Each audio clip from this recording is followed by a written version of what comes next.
All right. So good. Are we good from Zurich? Good to go? Yep. Okay, and we are here as well. Well, welcome. We're very glad to see people today and to get going. We are live from Asheville, North Carolina, and Zurich, Switzerland, and we'll be talking about Jung, Africa, and a number of things today. Our title is Out of Africa, There's Always Something New, How Africa Stirred C.G. Jung and Still Calls to Us Today. And my name is Steve Buser. I'm a psychiatrist here in the Asheville, North Carolina area and one of the co-founders of the Asheville Jung Center. We have 10 countries joining us today. Those countries include Canada, Estonia, France, Germany, Japan, Slovenia, Sweden, Switzerland, the United Kingdom, and of course the United States. We are pleased to have so many people from around the world with us today. Do visit our website when you can, AshevilleJungCenter.org. We have live seminars similar to today scheduled. We have recorded seminars, blogs, social media, continuing educational programs, and a large library of DVDs. We are pleased to announce that we have another national body certifying our programs for continuing education. We now have the National Board of Certified Counselors as well as the American Psychological Association, so that if you would like credit, continuing education credit, and are a member of those organizations, you will get, you can obtain credit for that. We'd also like to announce an upcoming program we have in February, towards the end, February 28th. That's a Thursday evening. And this one will be from an anthropologist. Curtis Hoffman is an anthropologist professor, and he will be looking at Jung's Red Book and the nature of symbolic imagery. So where do some of the images and texts come from a more archetypal and anthropologic perspective? That should be quite interesting. That one will be a webinar, meaning that'll have a slightly different format, but most people have seen the webinars that we've done so far. We would like to thank the organizations that are participating in today. They include the University of North Carolina, Asheville. That's where I'm sitting right now. The Department of Psychology co-sponsors these. The Distance Learning Center broadcasts them, and the NC Ren facility out of Raleigh, North Carolina is involved in that as well, and we appreciate all their help. Next is the ETH, also known as the Swiss Federal Institute of Technology. That's where Murray and Peter are sitting right now. That is also the university that Jung himself taught from, so we're very pleased to have them joining us. They've been wonderful in allowing us to do these broadcasts. And then finally, ISAP Zurich, that stands for the International School of Analytical Psychology, Zurich, and they've been very helpful through these times. Murray Stein is the past president of ISAP, and they have loaned many of their professors and analysts to us, and we're very grateful for that. We have a few housekeeping items, and then we'll go ahead and introduce our folks from Zurich. One is that we are required to announce that we have no commercial support for presenters, topics, or programs. There's no pharmaceutical industry support of any kind associated with this program today. Please remember we'll have a survey that will be sent out right after this program. Please do give us your thoughts and ideas and suggestions. That's always helpful to see that from people. Do remember that we're recording today, so that if you don't want your voice or image captured, please ask questions via writing if you're at a live site today. Also realize that if you're a home viewer on a home PC, there are 3 audio settings that you want to adjust for maximum volume. There's a audio control on the web streamer itself. There's usually a volume control on the computer with an icon often in the lower right-hand corner. And then there is sometimes, of course, a knob on the computer speakers themselves. We do get some complaints about volume, but usually if you maximize all 3, the volume is plenty ample for folks. There's also a dialogue balloon on the lower right-hand side of the streamer, which looks like just a little dialogue balloon. Click on that to send questions, and we will be breaking for questions every so often, and I'll be relaying those questions to our presenters in Zurich. So, if you're at a live site, please turn off any cell phones. Remember, we'll take a 15-minute break about halfway through our 3-hour presentation today. Let me introduce our speakers today. Dr. Murray Stein is a supervising training analyst at the International School of Analytical Psychology, Zurich. He is past president of the same organization, as well as the International Association of Analytical Psychologists. He's a wonderful teacher. He's been one of our main anchor teachers for the whole 5 years that we've been offering these programs. He is quite beloved from our center and around the world, and we're delighted to have him joining us once again. Peter Amen, PhD, is also a Jungian psychoanalyst, also connected with ISAP Zurich, and also a training and supervising analyst there. Peter is a classically trained musician, plays the cello, and is also a very accomplished filmmaker. If you go to his website, he has over 15 films that he's made, many of which involve the indigenous cultures in Africa, and I think you'll see quite a bit of that influence today. Peter has met Carl Jung himself, and I certainly hope that he shares those experiences with us today. We're delighted to have that as well. So without further ado, we welcome Murray and Peter. Thank you very much.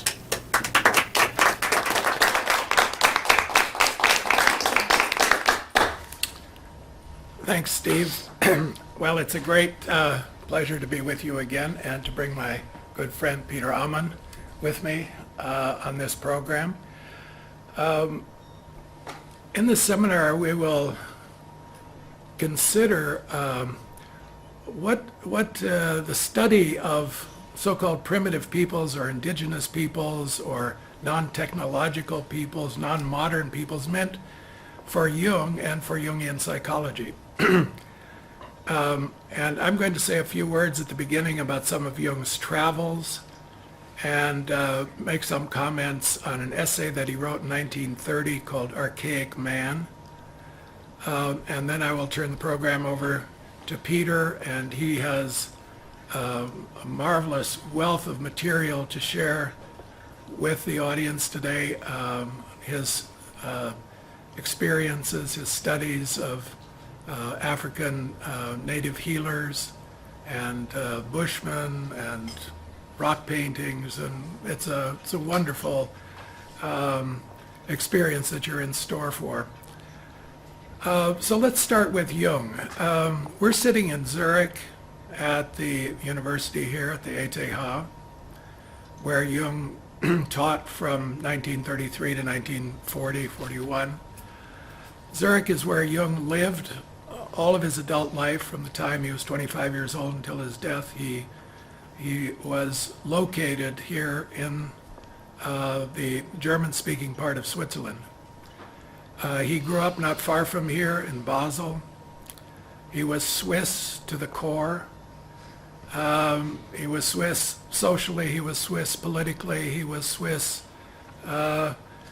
mentally and emotionally, but he wasn't Swiss, I would say, in his creativity and his expansiveness and his wide range of interests in what we could just call the human per se, the human species. And it was to try to expand his vision of the human that he made a number of very significant trips to parts of the world that are very different from Europe, from his familiar territories here in Switzerland, from the people that he knew and he grew up with and was familiar with. He was stepping outside of his time zone, he was stepping outside of his cultural zone, he was stepping outside of his area of comfort to try to see something about the human per se. What is human nature? What is the basis of the human psyche beyond our cultural conventions, beyond our acculturation, beyond our socialization, which is so specific? As I say, he was very Swiss. His ancestors were Swiss and Germanic people, and he wanted to get a view of the human that was broader than that. So of course you can do that by reading, and he read very widely. He read some anthropology. One of his favorite anthropologists was Lévi-Brühl, the French philosopher and anthropologist who incidentally never did any field work. He was an armchair anthropologist who read the accounts of other anthropologists, sat at home and theorized about primitive mentality and so on. But Jung read his work and borrowed from it extensively. The difference was that Jung actually went out there into the field and visited a number of indigenous peoples to get his own impressions of them and to have an experience of what we could call the primitive, or what he writes about as archaic man.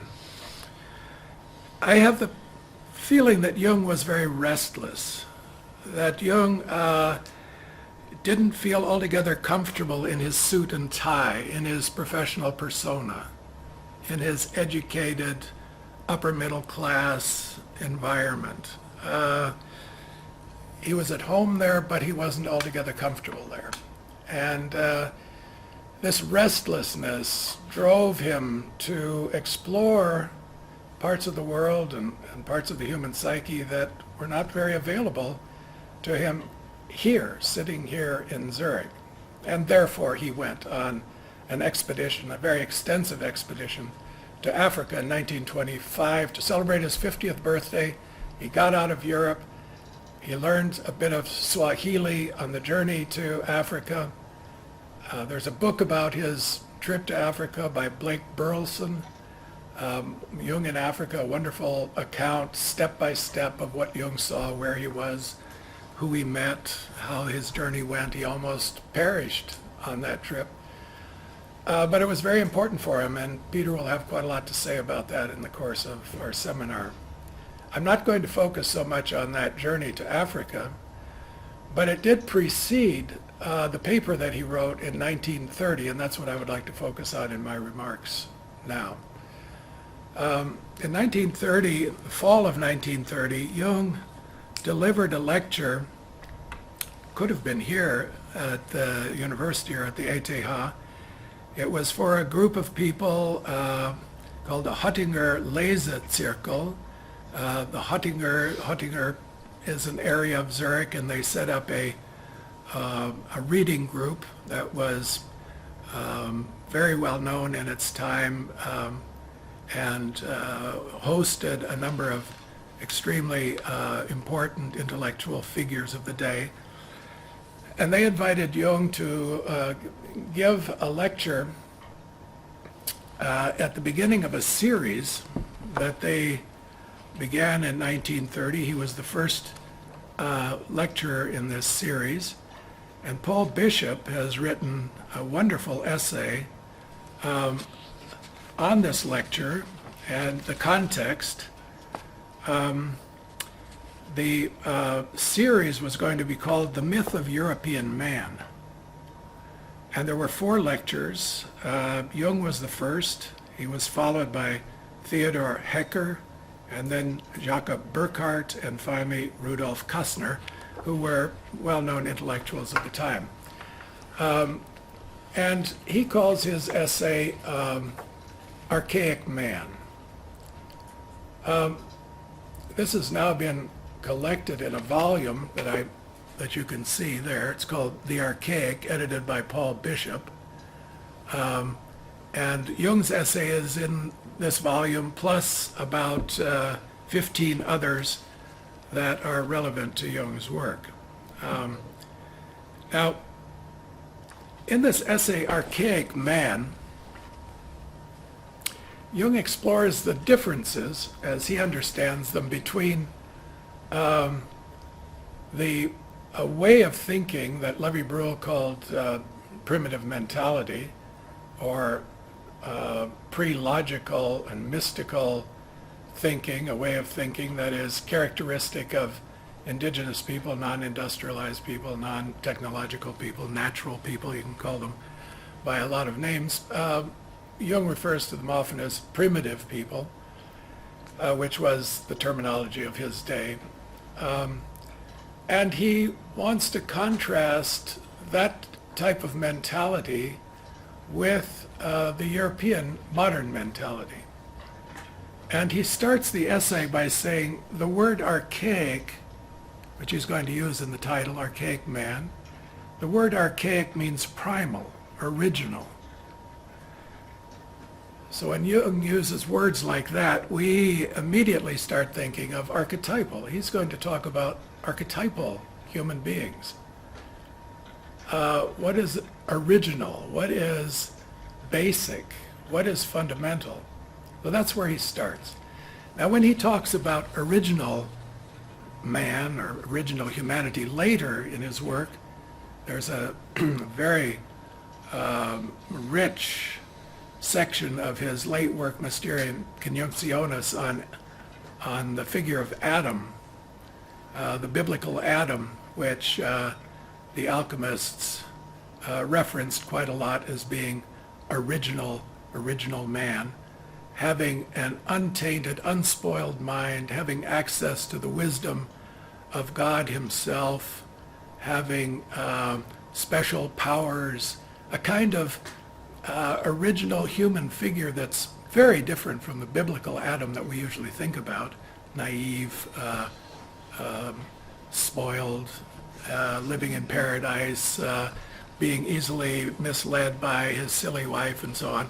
That isn't the kind of Adam that the alchemists talked about. They were talking about the anthropos. They were talking about original man in his full, pristine, archetypal glory, who would only be repeated again much later after 7 generations of repeated incarnations in Jesus Christ, who is the new Adam. And so you get this vision of the human, the original man, the archetypal man, that is fundamental to human nature in its pristine glory, that we do our best in our individuation process to incarnate somehow, to at least bring in pieces of the original human, the glorious human, the transcendent human, into our everyday life. That's the individuation process.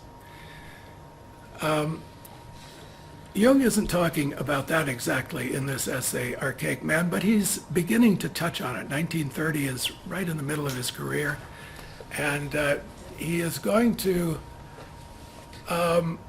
try to discuss the difference between what people under natural circumstances who don't have access to all the knowledge that we have, all the media that we have, all the technological advantages that we have, who live in a very natural environment, how they think, how they respond to life, and how they put the world together.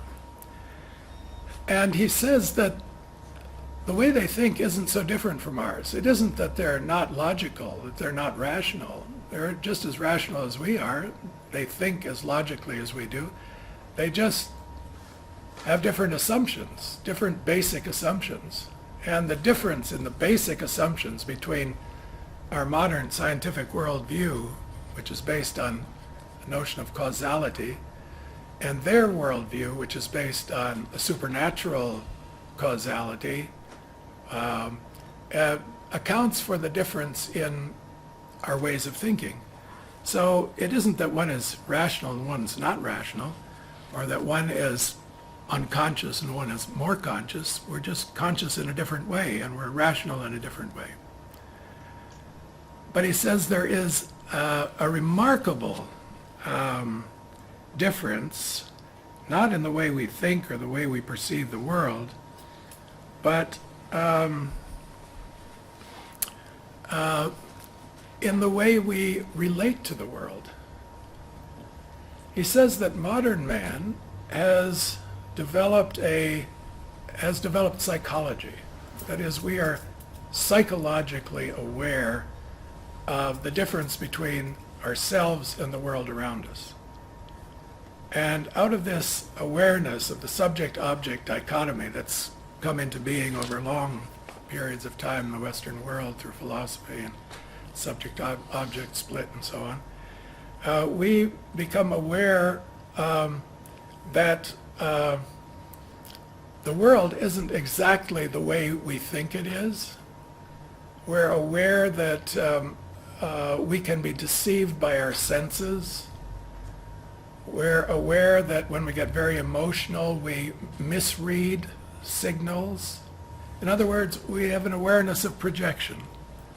We're aware that we can project a part of our psyche into the world, and that we are not that objective world. We are subjective, that is objective, and we have a sense of this difference between the subjective and the objective. And he says archaic man doesn't have that. Archaic man is literal. Archaic man is concrete. Archaic man doesn't think in terms of metaphors. Archaic man says, my soul is a butterfly, or my bush soul is an elephant, and means it literally, means it concretely. In other words, the world is enchanted for archaic man. It's a place of enchantment, a place of powers, a place of energies that he has to pay very careful attention to in order to be safe, in order to be aware of what's happening out there. And his explanations of why things happen is very different from ours. He has all kinds of supernatural explanations. Spirits did it, witches did it, magic. And we don't think that way. If somebody gets eaten up by a crocodile, we say it's a chance event. Happened to be in the wrong place at the wrong time. And Jung says the archaic person can't accept that as a reason. There's a reason that individual got eaten up by a crocodile and not somebody else. Crocodiles don't eat up people all the time. They don't always attack people. Why on that day, at that place, did a crocodile attack that man? And so they have explanations for that, and they aren't satisfied until they find out who's the witch behind that.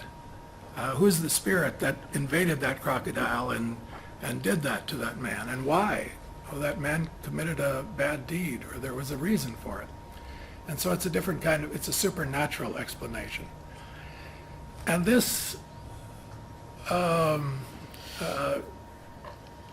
infiltration of the objective world with our subjectivity, with our thoughts, with our part personalities, as Jung says, with our complexes, our archetypal figures, creates a kind of whole world in which the individual is subsumed and contained within a structure that does not put the human at the top of the pyramid. Maybe the elephant is at the top of the pyramid, or the eagle is at the top of the pyramid. Humans have a place in that order, but there are powers much greater than the human that the human has to pay attention to.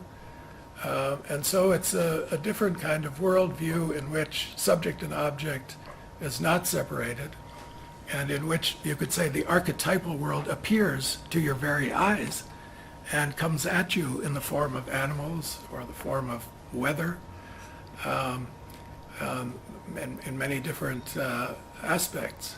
And so this world of enchantment is not something that the modern person experiences. We live in what Max Weber called a disenchanted world, where all of these emotional elements, psychic elements, have been stripped away from the objective world and from nature. And we study it as it is in itself, not the way we think about it, not the way we want it to be, not the way we project into it. We use instruments, we use mathematics, we live in an abstracted world, so to speak. And insofar as we project into the world, we try to do our best to pull back our projections and to realize maybe that we've made a mistake. Maybe the other person isn't as bad as we thought they were, or as good as we thought they were. We've over-idealized them, or we've underestimated them. And we try to correct our perceptions. We're psychologically aware, some of us at least. And then Jung makes the interesting point that actually the difference between the archaic person and the modern person isn't as great as we think. They're as rational as we are. They perceive the world in a very accurate way. They can categorize. Plus, we say that they project a lot and we don't, but that's wrong. We also project. And Jung gives some examples of how we project into the world and don't take responsibility for it, don't know that we're projecting. And so this idea of participation mystique, that he borrows the term from Lévi-Bruhl, creates a situation in which subject and object are united. They become one thing. And so what we think of as the other out there is really a part of ourselves in an objective form. In participation mystique, we don't know that we are projecting. We take what we think and what we experience literally and concretely, the way that archaic man does. So Jung says we overestimate our psychological sophistication. And he says, if you put us back into the environment that these archaic people, indigenous people live, we would very quickly start assuming similar things to what they assume. We would enter into a world in which collective representations or archetypal elements are very believable as out there, as something we need to pay attention to in order to take care of ourselves and to survive. Let me just quote a short passage from where Jung, to his audience in 1930 here in Zurich, he gives some examples from his trip to Africa. And he writes at one point, and this I'm sure he's describing an experience he had there, he says, "One must imagine the velvety blue of a tropical night, the overhanging black masses of gigantic trees standing in the primeval forest, the mysterious voices of the nocturnal spaces, a lonely fire with loaded rifles stacked beside it." That's a scene from his journey, I'm sure. "The mysterious voices of the nocturnal spaces, a lonely fire with loaded rifles stacked beside it, mosquito nets, boiled swamp water to drink, and above all the conviction expressed by an old Afrikaner who knew what he was talking about. This isn't man's country, it's God's country. There, man is not king. It is rather nature, the animals, plants, and the microbes. Given the mood that goes with the place, one understands how it is that we found a dawning significance in things that anywhere else would provoke a smile. That is the world of unrestrained, capricious powers, which primitive man has to deal with every day. The unusual event is no joke to him. He draws his own conclusions. This is not a good place. The day is unfavorable. And who knows what dangers he avoids by following such warnings. So Jung says, in this kind of an environment, this kind of an atmosphere, you pay attention very carefully to the unexpected, to things that are not quite the way they should be. Some rules are broken. He says the anteater shows up during the daytime. That's very exceptional. That means there's something bad afoot. What is going on here? And he says it's like we would discover that water runs uphill suddenly. It no longer obeys the laws of gravity. Exceptional events. And then he says these people also notice patterns of exceptional events. They come in series. They come in clusters. And this gives them information about what's going on behind the scenes. What are the spirits up to? What do they have in mind for me today? Are they going to trick me into falling into a pit, into falling into the path of a dangerous animal? Maybe I better stay at home today. So they watch for signs, and they're very careful about paying attention to their environment. He says we would be doing the same thing if we lived there. This is a kind of rationality. So these two features, paying attention to chance events that occur in series and clusters, one very important feature, he says, of primitive mentality. And the second is assigning causality to the intention of something behind the scenes that we can't account for by the rules of what we understand to be reasonable events. There's something else going on here. And then he says something very interesting toward the end of the essay. He says, let's imagine that they're right and we're wrong. let's pretend for a moment that there are powers out there that can invade us. There are forces beyond us that can come into us. And if we follow the logic of this, we would say that in the end, what we are made up of are the introjections. He doesn't use that word, but that's a psychological word for it. Are introjections or incarnations of elements of reality that are actually floating around out there in the atmosphere, in the spiritual world, and they come into us and they define us, and over a period of time we incarnate them, and that's what forms us, and that's what forms our identity.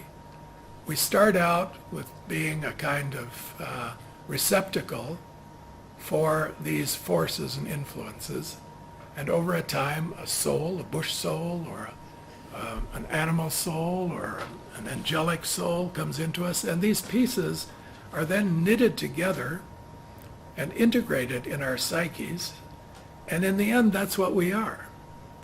It's a way of saying that the archetypes are out there before we're born, that we are the recipients of archetypal influences that come into us and create us. We don't create them, they create us. He says, let's imagine that that's the case. And then he closes the essay with a very moving question. He leaves an open question to his audience. Now, he got a huge round of applause for this audience. It was written up in the Neue Zürcher Zeitung the next day, and people were discussing what he had said. He made reference to his own trips to Africa and other places in the course of this essay. But he closes with a dramatic flourish. He says, when I was in Africa, I looked around, I wanted to discover what is their religion. I couldn't find out. Nobody would say they're religious. They had no religion. They weren't interested in religion. They're interested in very concrete things, hunting, fishing, cooking, whatever, very ordinary things, but nothing religious. I couldn't discover anything religious. And then one day, I asked them, why do they, when the sun rises, why do they spit in their hands and hold their hand up to the sun like that? And they said, oh, we don't know why we do that. That's always been done like that. That's just something we do. Jung said they didn't understand that that was a profoundly religious act. I had to discover it for myself. And then he says, it would be like somebody came here to Zurich, and they from far away, and they lived on the outskirts of Zurich, and one day they observed that there was this gentleman came out of the house, and he had colored eggs in his hand, and he was planting them around in his yard, and then other people came out and they started looking for them, and everybody got all excited and they had a good time, and you went up to him and asked him, oh, why are you doing this? What does this mean? What is this religious activity? And they would laugh and they say, oh, we don't know. This is just something we do. It has no meaning. And Jung says it's the same with the Algoni. He says, what is the meaning of the Algoni ceremony, just cited, spitting into their hand when the sun rises? Clearly it is an offering to the sun, which for these natives is mungu, that is manna or divine, only at the moment of rising. If they have spittle on their hands, this is the substance which, according to primitive belief, contains the personal mana, the life force, the power to heal and to make magic.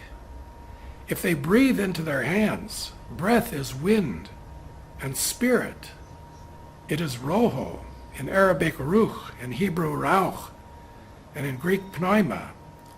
The action means, I offer my living soul to God. It is wordless, acted prayer, which could equally well be spoken, Lord, into thy hands I commend my spirit.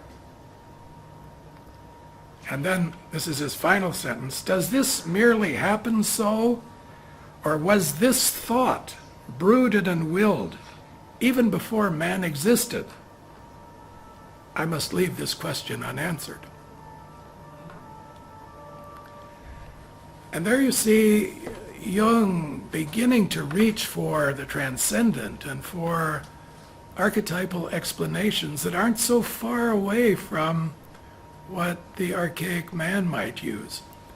Because I think Jung felt very uncomfortable with the spirit of modernity. It had severed itself from religion and from the mystical element and from the archetypal. It lived in a disenchanted world. It wasn't enough, and he was trying to move us toward a re-enchantment of the world, a post-modern type of psychological existence that could recover something of the magic of the archaic experience. Not that he could imagine ever going back to it, but I think he wanted to recover it and bring it for the modern person so that he could live a more whole life. Jung's fundamental interest was in wholeness, and he found modernity terribly partial, terribly limited in its range of experience and its depth of feeling for the unconscious, for the archetypal, and for the religious. And so he went to these places, North America, to the Pueblo Indians, Mountain Lake. He had the wonderful conversation about the rising sun. And then, of course, most importantly of all, his trip to Africa. Now I'm going to turn this over to Peter Amann, who has traveled to Africa extensively, who has filmed in Africa, who has made contact with native healers in Africa, has explored what we can learn from these indigenous people for our psychology and for our psychotherapy. To introduce him, he is a professional musician, trained as such, a cellist. He also worked with Federico Fellini in Italy during the late 1960s. On his crew, Fellini was a Jungian. Peter tells me he was in Jungian analysis. He was very appreciative of Jung. And Peter had the opportunity to actually meet Fellini, work with him, get to know him very well. So in addition to being a Jungian analyst, he's been a filmmaker, a musician. He's a man of many parts. And he's one of our outstanding teachers at ISAP. Thank you. So, Peter, please.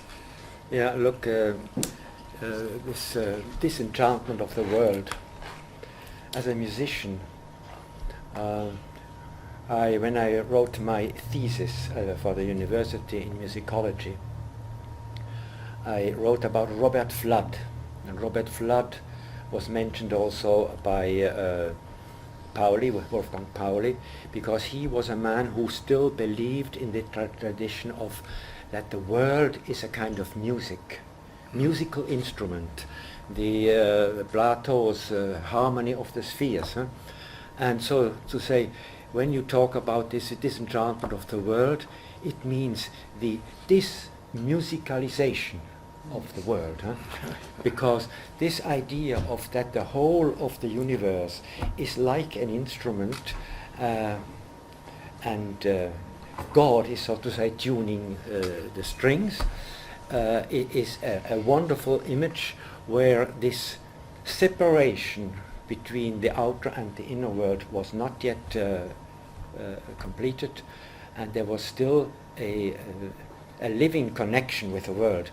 So what we are doing also in this postmodern world, in a way, is to re-enchant the world, to have a direct connection with all this.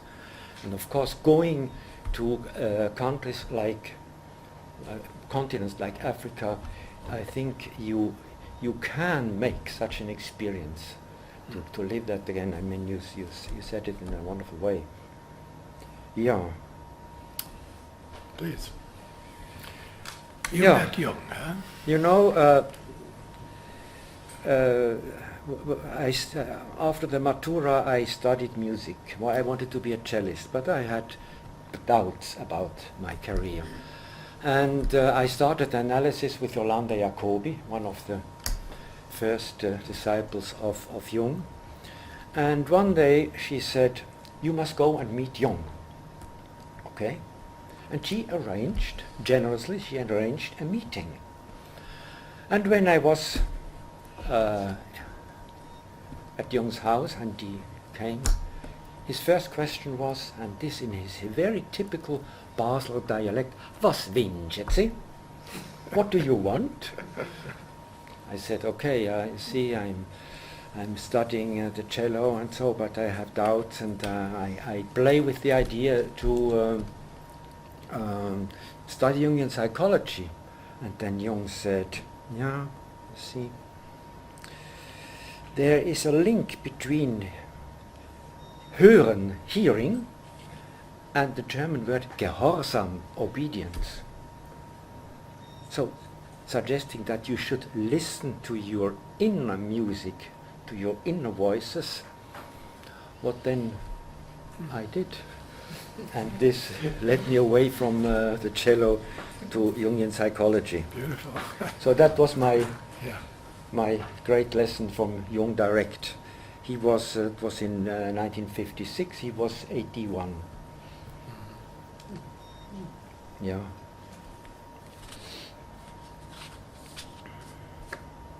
And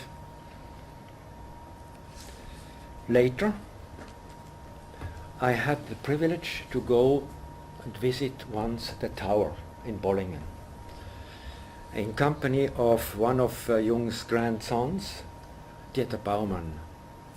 And you know, first we visited the original tower, the round tower, which he started to build in 1923. That was before his trips to Africa.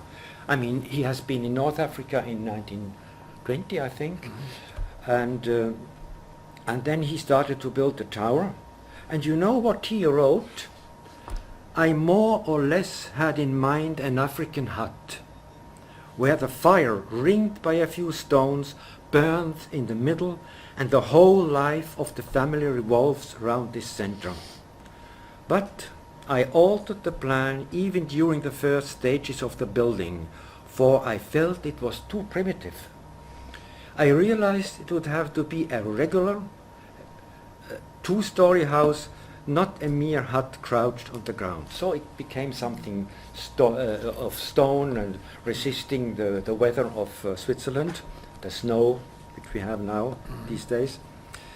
So during that visit then we went up to the upper story, the part of the tower which Jung added at the end in 1955.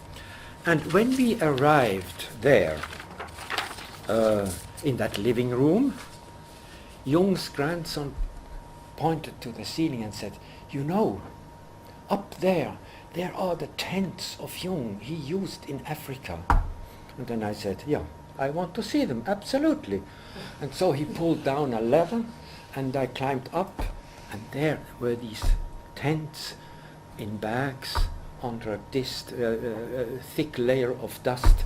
But these were the tents of this legendary trip Jung had made in 1925. And it was a small thing, but for me it was quite moving. That was long before I thought even going to Africa. Has anybody else ever seen these tents? I've never heard I this. have no idea. Are they still there? Dieter Baumann told me that when they were children, they used to put them, to pitch them on the ground around the tower and during the holidays. Huh? Yeah. Yeah. Yeah. And So you had a direct contact with Jung's trip to Africa. Touch the tents. yes, I didn't touch them because yes, but with my eyes I touched them. Yes.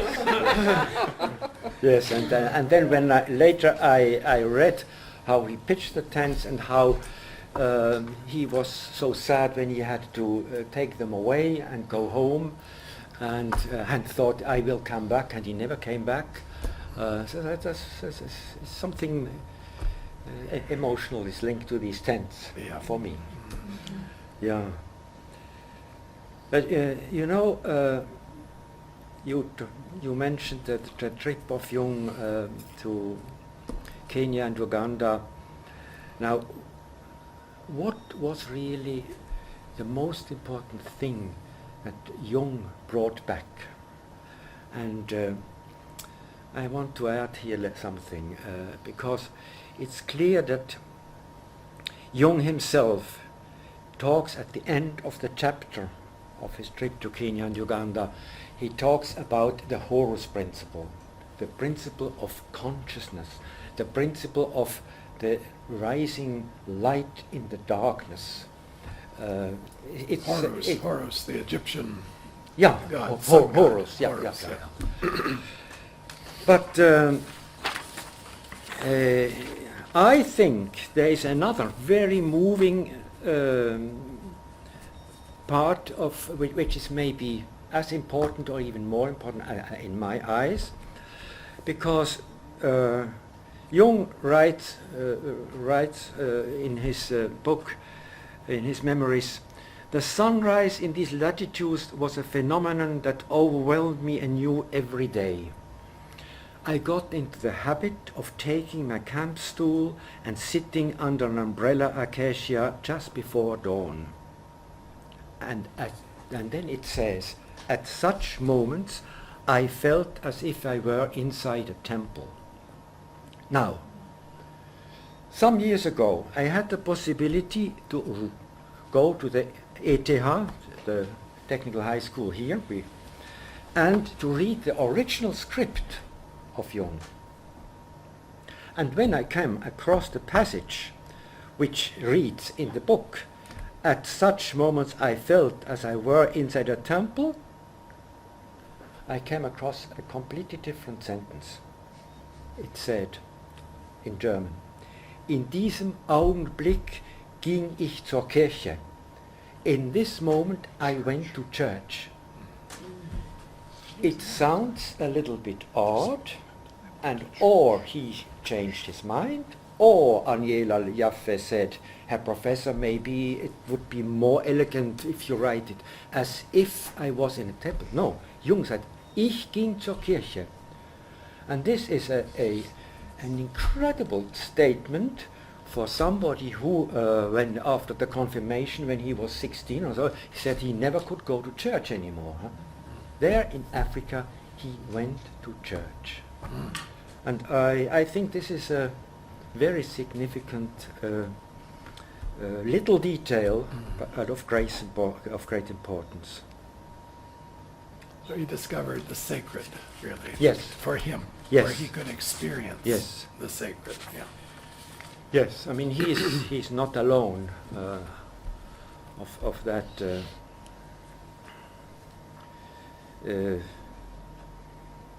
Here maybe is the moment to talk of Lawrence van der Post, Yeah. who himself. Shall we have a look at these short clips, which comes from this film?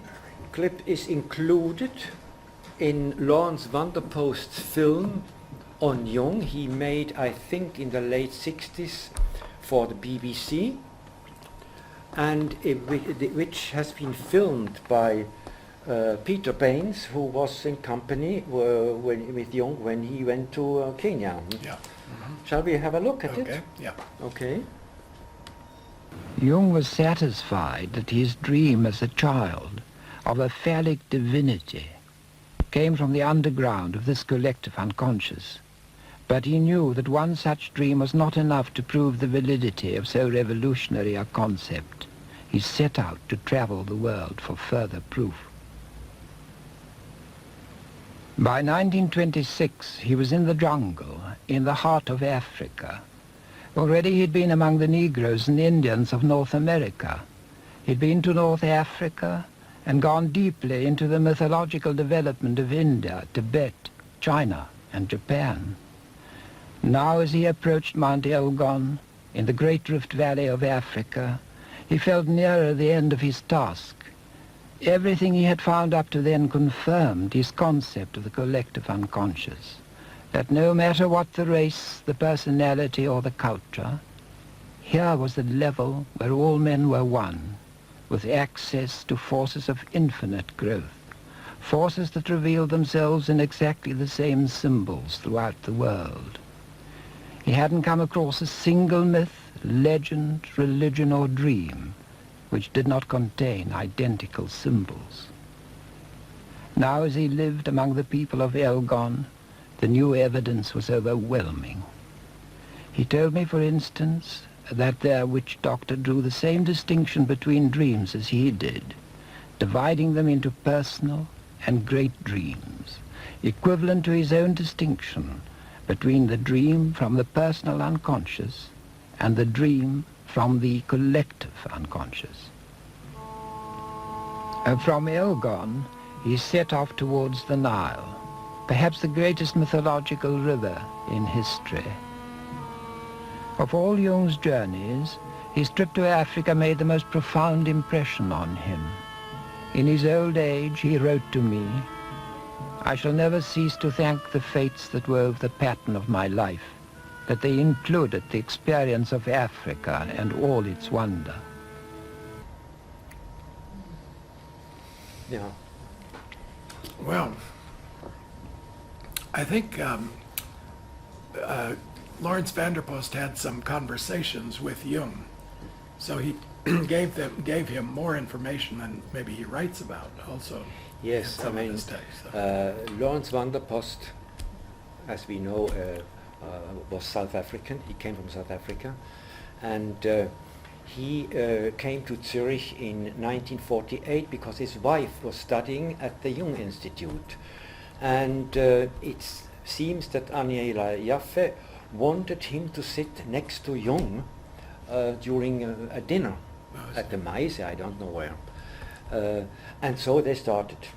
And Jung apparently called Lawrence Vanderpost his messenger boy, because whenever he came back from Africa and went back to London, he stopped over in Zurich and visited Jung and told him about Africa, and Jung had a great nostalgia of Africa, so he brought him I see. news. Fed him. Yeah. And Blake Burleson, as I mentioned earlier, has written a book about this this trip of Jung's to Africa, and there were some moments there that were also very dangerous. Apparently, that I think when they were going to the Nile, they lost their way, or they were running out of water, and it was a very dicey situation. Yeah. You know, when I read that original script at the ETH, I mentioned before, I came across another passage which has been eliminated. And there Jung says, when we were walking in the bush, I felt kind of dizziness, and I wondered what it was. And then he later found the explanation, because you never know if there is not a rhino, a lion, a leopard somewhere showing up. So he says, I was constantly scanning with my eyes to the right, to the left, like the others do, because it was dangerous. And that made my dizziness. I see. Yeah. So, I mean, it was a risky journey, and I mean, the famous incident when he was stopping the dance, which became a little bit too wild, and people criticize him and say that he was not really, didn't have the courage to confront Africa and the black people there. I mean, who are we to judge this? Because, I mean, it's well known that things can get out of control, and that, as Belson mentions, people have been killed. Yeah. So I think Jung followed his instinct, and I think we are not the people to criticize this. Yeah. What do you think what was his biggest learning from Africa, from his trip to Africa? You mentioned Horus and this experience of consciousness. You know, I mean, of course, for me, this little sentence, he says, in diesem Augenblick ging ich zur Kirche. Yeah. I don't know. A kind I of mean, this is- the numinous. Yeah, and it's something which goes beyond. I mean, this was the experience of Lawrence van der Post when he came back from the war after 3.5 years of imprisonment in the concentration camps on Java. Huh? He went back to the bush and he found himself. He found, he found some religious redemption, so to say. And this is what other people also we will see later.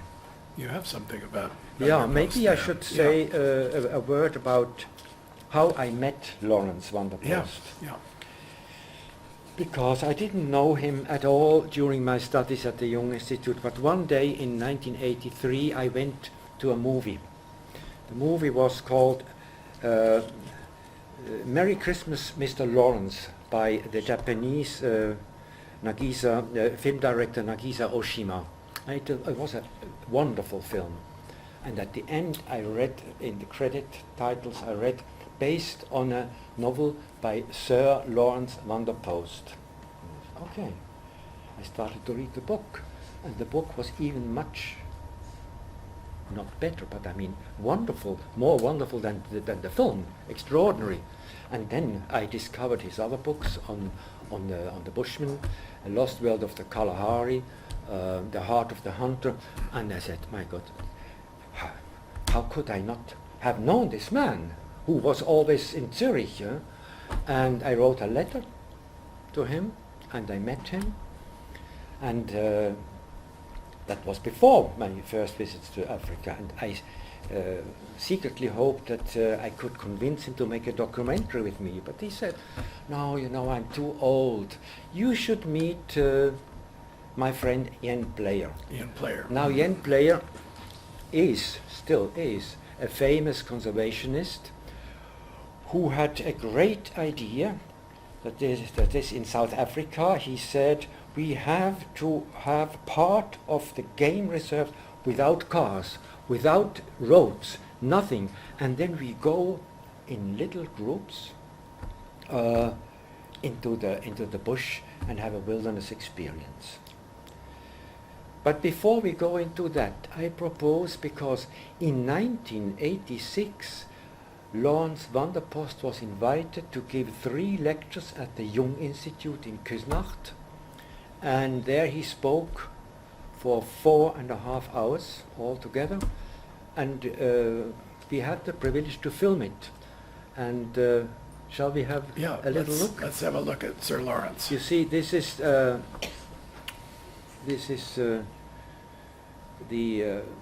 DVD I made of these lectures, the Bushmen and their stories. He tells many different stories, and now we just listen to a few minutes of what he has to say.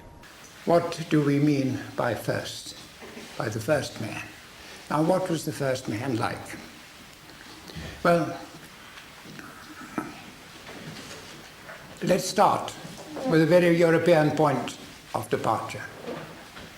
He had no possessions, practically, no possessions that he couldn't carry, he or his women. They owned nothing. They had no idea of ownership at all. They trained no animals. It's only when they had contact with the black that they began to discover dogs. They were committed to living by nature as much as a salmon or a fish swimming in the sea. And nature was far kinder to him than humanity was. And on this principle, he expressed himself. He was found, like all hunter communities, he was never threatened by the peril of numbers, which threatens us so much today. He wandered about in small communities with the tide of life as it ebbed and flowed with the animals in Africa, in the heart of Africa, painting, telling stories, laughing, dancing, and being happy under the moon. And that was his life. But he was very creative. But the extraordinary thing is that even now, people who've taken up the Bushman cause, who read his stories, and they see the painting. One of the great stories, the story of the Bushman Inn, for instance. One of these people who's supposed to love Bushman painting, the other day in writing expressed the opinion that the most tragic story ever told by the Bushman is the funniest thing that he'd ever read in his life. And these people build up all sorts of interpretations about what they see. They have theories.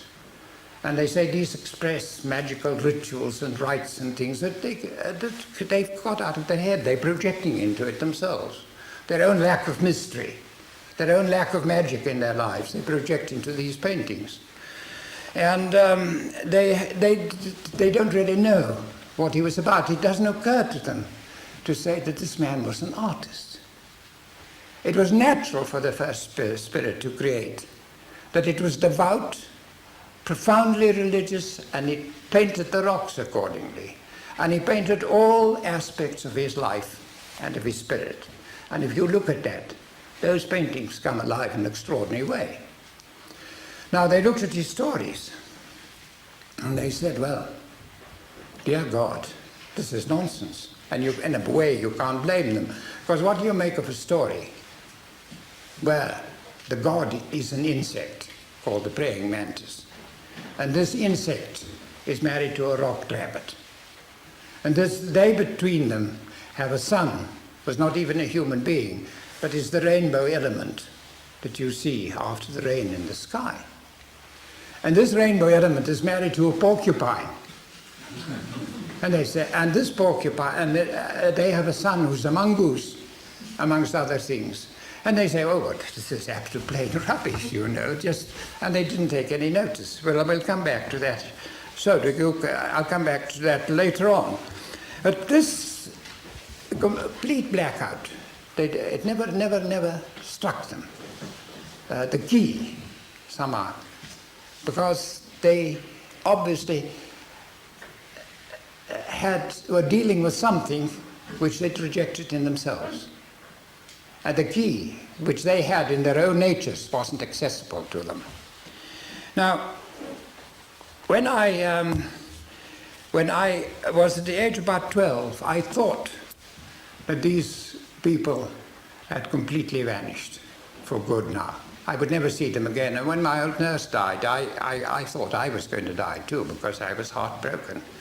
And there were just two other little bushmen I knew, who were two little bushmen my old grandfather had brought back from a raid in which they killed off the last of the bushmen in our part of the world, where I was born, because they were raiding the cattle, because there were no animals left for survival. And he brought these two little bushmen back on his horse and his saddle, and they grew up in the household. And I remember them as the time I was born, I was one of a very large family, and I was one of the youngest, that these were already little old men. And they were terribly, terribly attached to one another. They were the greatest possible fun for a child to be with. The things they taught me were absolutely unbelievable. But they were loved being together, and they were terrified of the dark. The moment the sun went down at night, they ran home as fast as they possibly could. And one of them died of pneumonia, and very shortly afterwards the other one died of a broken heart. And I thought, well, now they've gone for good. But I remember at the age of about 8 or 9, it was during the 14-18 war, a great hunter, they were always passing through, came into our house.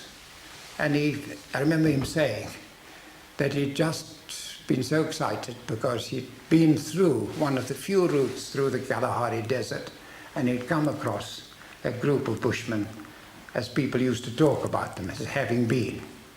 And I thought, oh gosh, they're alive. And one day when I grow up, I must go and see them and beg their pardon for what we've done to them. That was my reaction at the time. Well, I didn't discover in myself the energy or the opportunity to go there until after the war, this last war. And the British government gave me the task of, although routes were known across this desert, they gave me the task of between these routes, these vast unknown areas, after having a look at them and seeing what it was really like. And it nearly took me periods of about 6-7 months for 3 consecutive years, in which I did it systematically from the Zambezi River right down to the Molopo River in the south and from east to west. And I would this remembrance. I knew lots of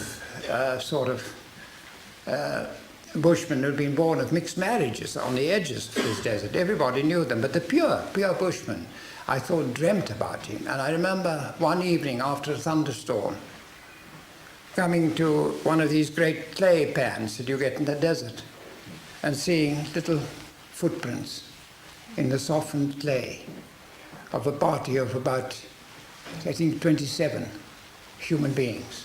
Tiny little footprints. I almost felt I knew in reverse what Robinson Crusoe felt when he saw footprints on the sands of his desert island.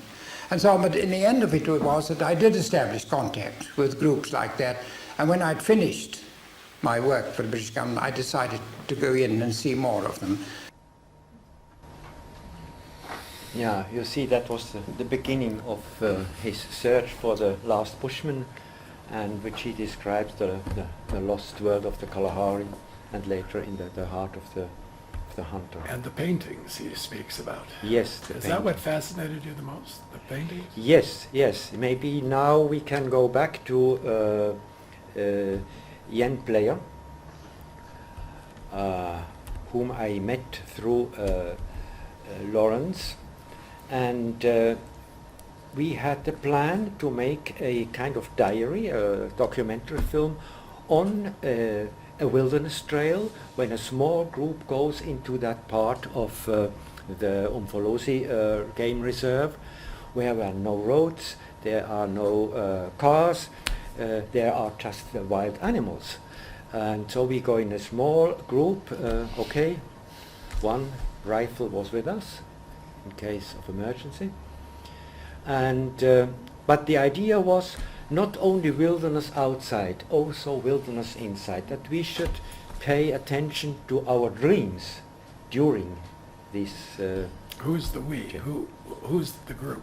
Who went? The group was, okay, there was Patrick Tamman, who now is an analyst in South Africa. There was an American Jungian analyst. There was a young woman who was a fanatic about birds, not a Jungian, but fanatics about birds. And there was Robert Hinshaw, also a Jungian analyst. Mm-hmm. And then, of course, a Yen Player and a sociologist. So we were a small group of seven, eight people. Huh? And the idea was, and that was fascinating, also to include some dreams. Huh? And I propose now a... Okay. Yeah, you see that is the film. It's called Hlonipha. Hlonipha means respect. Respect the nature, respect the animals. All this, it's a Zulu word. And now we go to a short excerpt of that film. We are in the night.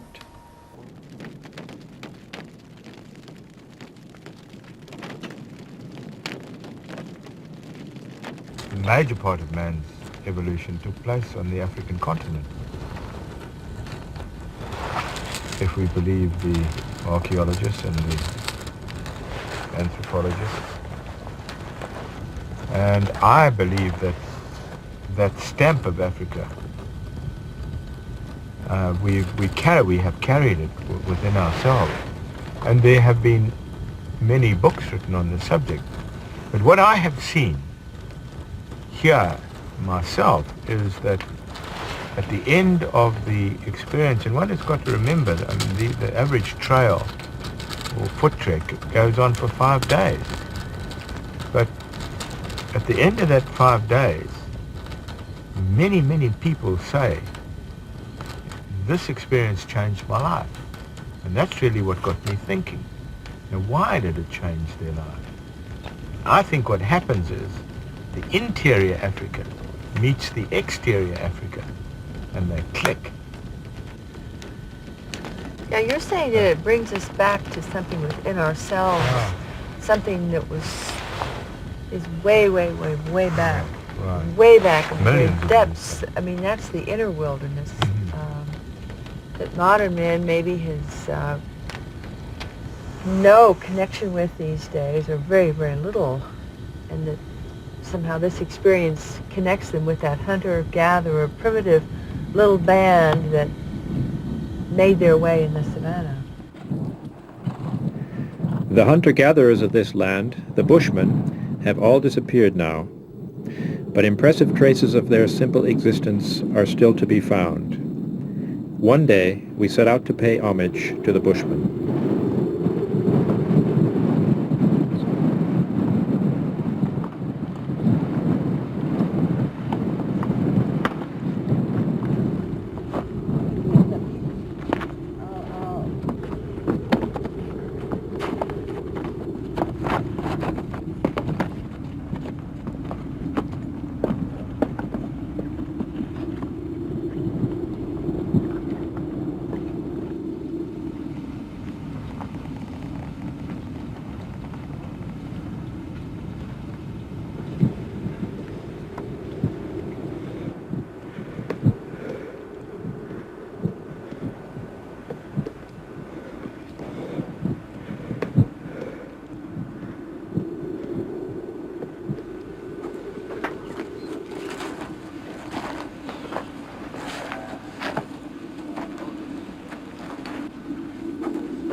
They don't make them as tough anymore.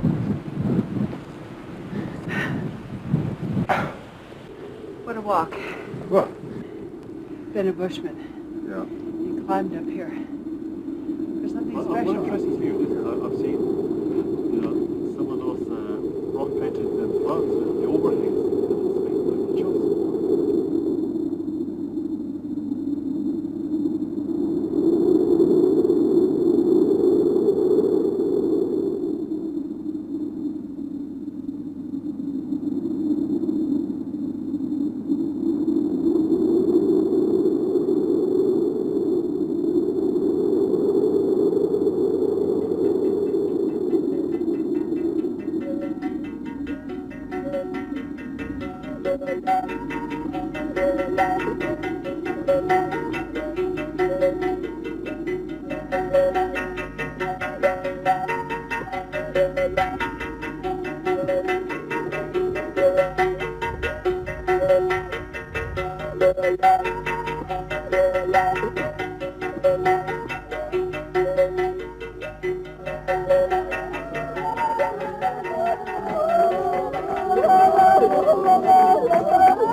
In the midst of these impressive surroundings, we felt what Ian had meant by the religious experience of the wilderness.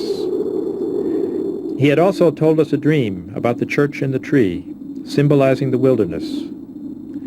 There were many dreams inspired by our journey, and in one of them, another church appeared.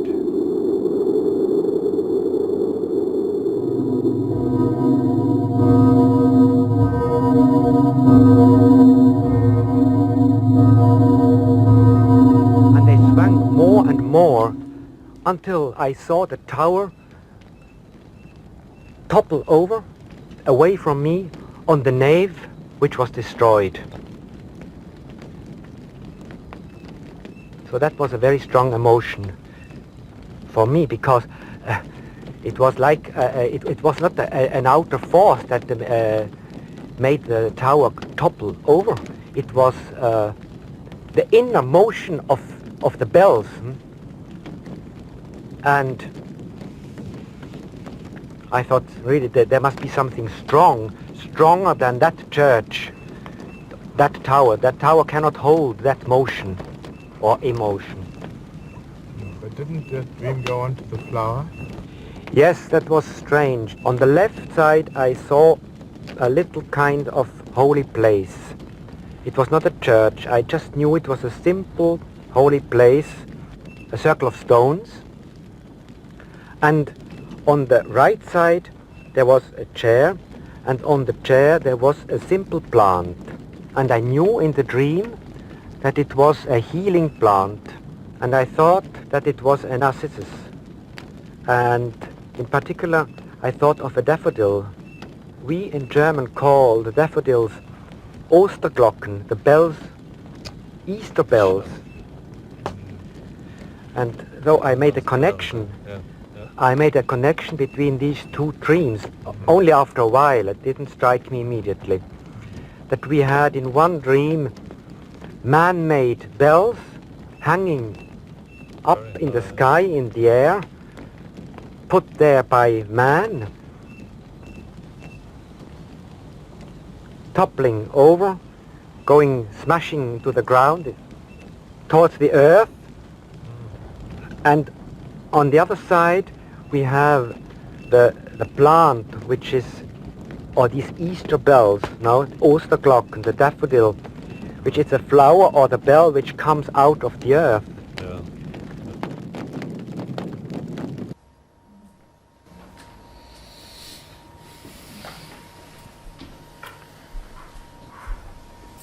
That was you, Peter. Yeah, that was me. That was you. Yes. Some years ago, but Some years ago, yes. that was quite a journey. I know that they in South Africa they set up a program in the training program. They set up a requirement that all the candidates in training had to go on one of these wilderness Yes. treks, right? Yes. Go out for 2-3 weeks, and the idea was to experience the archaic, Yes. right? To experience what you talk about on here. Yes, and Lawrence van der Post was very, very cross when he heard that this rule, so to say, was softened, and they just recommended it because he thought this was an essential part of the training. Yeah. And yeah, And what Ian Player says there at the beginning, where the inner Africa meets the outer Africa, that experience, did you have that experience there? yeah, you know, I mean, I cannot say, okay, I had this experience, but why I never thought about going to Africa until I met Lawrence van der Post and the books, and then I was invited to give some lectures. We'll talk about this later, and I got hooked, yeah, but maybe it made click somewhere. There's a click, yeah. And it's also strange that dream, because maybe it is representative for two attitudes. We build skyscrapers, the churches, you know, the cathedrals we have up there, and so. And in my dream, all this collapses, huh? And I mean, the Africans do not have cathedrals like that. They have, maybe a circle of stone. It's a different kind of religious attitude, and so also strange that I had that healing plant, which was what we call Osterglocken, Easter, redemption, but it comes out of the earth and not from the sky. Maybe that's the essence of the African experience in a way, at least for me. Because when you say you were hooked, I mean, you've spent quite a lot of time there now, and you've met a lot of people, and you've become very involved. It's obviously something very central for you. Yes, Right? because it was also during that wilderness trail that Jan Player, as you've seen, led us up to the to these. We have always to climb. It's very painful, and then you arrive. But then there are these wonderful paintings, and then he said, Peter, you should make a documentary on these rock paintings. I didn't feel like, but I got hooked. And then after many years, indeed, I succeeded in making this rather expensive film called The Spirits of the Rocks, and I would like to show you a sequence which is essential for the Bushmen. We saw a little bit something of a dance, but you know, the essential social happening for the Bushmen is the so-called healing or trance dance. Trance dance. Trance dance, yes. The Bushmen do not go into trance by taking Ayahuasca or yeah, hallucinogenic. all these things. They do it by stamping, by singing, by other ways. And I propose that we have just, it's an excerpt of this film, which is called Spirits of the Rocks. Okay. And first you will see a healer who tells us a little bit how he feels when he is healing. Ka aka kwe aka te o ngana o ka chen tam sa ko tam ka ka ya au si tam te ku tau ka au tau ta an kui ka tam ta ka ka tam ta aka ai ku ka kota na le sa to chi sa to aga si ka o ne kwa Te ka a ku koe jungui, are ku tsa chi chingui ko ama. Ka a ku koe jungui, o ka a ku tsa chingui ko kau tia a kau kama a jua, te ku kam a nasi. Ka ku tama cha o cha tua ku tama nani, ka tama cha tua Juku nani kakatama. Katama kama agausi. Kana kama agausi. Katse semua anta. Kadama ama. Te chatare o ongum. A chao kei. Okay. Kama juku kwe jungi. Kau buka koka. Te ka kei. Shete ku kama juku. Ka kei ku kama katse kama atse dukha ka te ka ko kai o ka he adukha ka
Wow.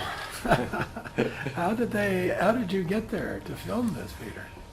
Yeah, I mean, this was mainly because of Megan Beasley, the woman with the blonde woman you saw. She worked and still works with Bushmen since 30, 40 years, and she knows their language. And she, of course, made the link. So this is a group of Bushmen, This is a group of Bushmen in Namibia. Huh? Namibia. In Namibia, and she has been working with these people for a long time. So I didn't meet them before, but she made the link, and we were immediately accepted. And when when we showed the film once in Namibia, said, "How can you intrude in this way?" When this, and all this big thing. Huh? And I had to, and there was a Bushman with us, and he said, "But look, we want our traditions, our stories, our rights to be known in the world." There was no violation of a secret thing. Yeah. But he is dealing with death. He says he takes death in through illness, things. huh? The illness. Yeah, I mean the death. They mentioned death, actually. Death. Now you see how what we think they act out. We talk about transference, counter-transference, yes, exactly. and all these things. Huh? Being infected by the syntonic patient. transference and all these things. And here you have it concrete. He feels that there is something wrong, and then he pulls it out into him, transference, and then he, and in this dance, with a big shriek, he throws it out. Yeah. And there was a scene there where he looks like a crucified Christ, with his arms out like this, and I associated that to the Christian idea of salvation, that Christ takes the sins of the world and releases you from death and destruction. It's a big projection. But it's a shamanic operation. I never thought of that in Christian terms. Yes, it's very literal. It's quite very amazing. concrete, And did you also observe that the healer has also been taken care of? At a certain moment, his wife comes and helps, and then another one, because the healer himself needs help. Yes. As we do. Huh? Yeah. We need supervision, and we need a good life. it's a very strong sequence. Huh? Yeah, very powerful. And to think these Bushmen been doing this for thousands of years, I guess. This is yes, I wanted to show you, because the proof is, of course, that all these sequences are shown also in rock paintings, and you have here a copy of a rock painting. Oh, yeah. I can't tell you how old it is, but it is certainly old. What you see, it's a copy. You see indeed in the middle, you see the patient, you see the healer drawing out, and then you see all these arrows. Yeah. Now, these cannot be real arrows. This must be spiritual arrows, because Bushmen would never leave these arrows lying around, because they are very dangerous for children, and the children are all the time also around. You saw them in the film. So these, because the tips of the arrows are poisonous. So these must be the spiritual arrows of sickness. Yeah, that's what we don't know. Nobody has written about it, but it's a conclusion which seems convincing. Now, some of the figures are dark, and some are yeah, that might be ghostly. that might be, you know. Of course, it's in color, and I don't know exactly what it means. But maybe there was more color on the black bodies than on the others, and the others maybe were maybe just a bit faded, huh? Oh, I see. Yeah. And is this taken from this is a rock painting, This is a rock painting. I can't tell you where, but in South Africa. a replication of it? Or Yeah, something? replication. Yeah.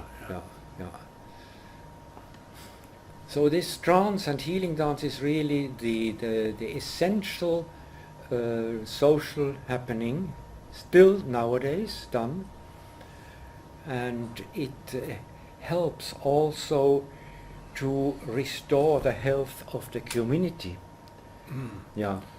So if nobody specific is sick or so, they still do Yeah, it for the same. community. I mean, you can imagine that if people are in conflict, and they are all over the world, and they make a healing dance together for one night, maybe after that experience, they could overcome their conflict. Of course, it is a small group, but there are also specific individuals who are sick, who suffer from something. Yeah?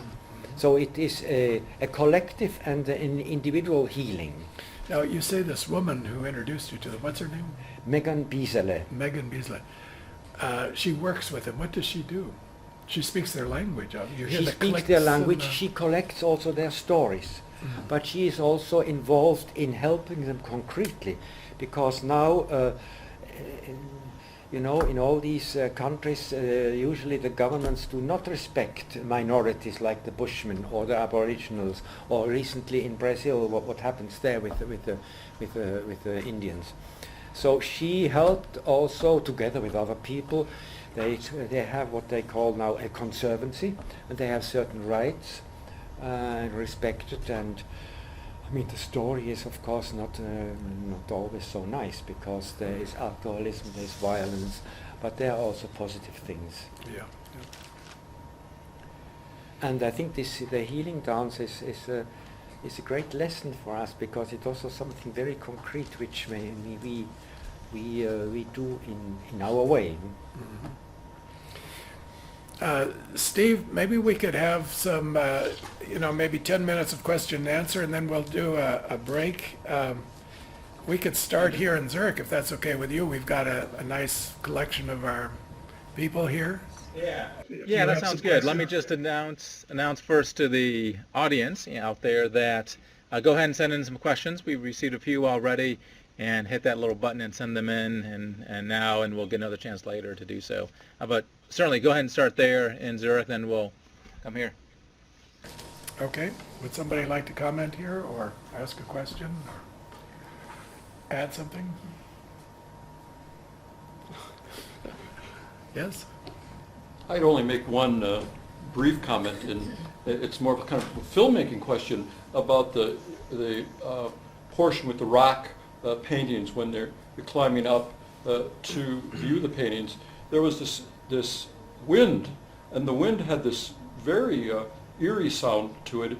Really, I've heard it similarly in the American Southwest in the desert when the wind starts picking up, and it's really kind of a very non-urban kind of sound. I was wondering, and I think, used that to great effect in the film. Was it something that you knew that was going to kind of lend something to it, these sounds, or was it when you were in post-production and actually editing it, deciding how much of that you were going to leave in? I mean, the truth is that there was wind. Yeah. But it's a long time ago, and it might be that we have added that wind. But it doesn't mean that fiction is always not real, no, in a certain way. And there is certainly a wind blowing up there, and in all kinds of ways, and it fits also to that dream of the church, which was really, I thought it was the wind that made the tower sway. But it was not the wind, it was the bells inside that were swinging with such a force that it was the bells that made the tower topple over, you see. Okay, the wind, yeah. We say the Wind, das himmlische Kind. Louis? I wanted to ask you, Peter, could you share with us how these people that are healers got selected?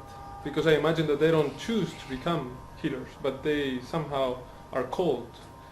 Do you have any knowledge about this? Yeah, I mean, what is particular about the bush people is that it's not some individuals only. I mean, one here and one there that is becomes a healer or has that gift.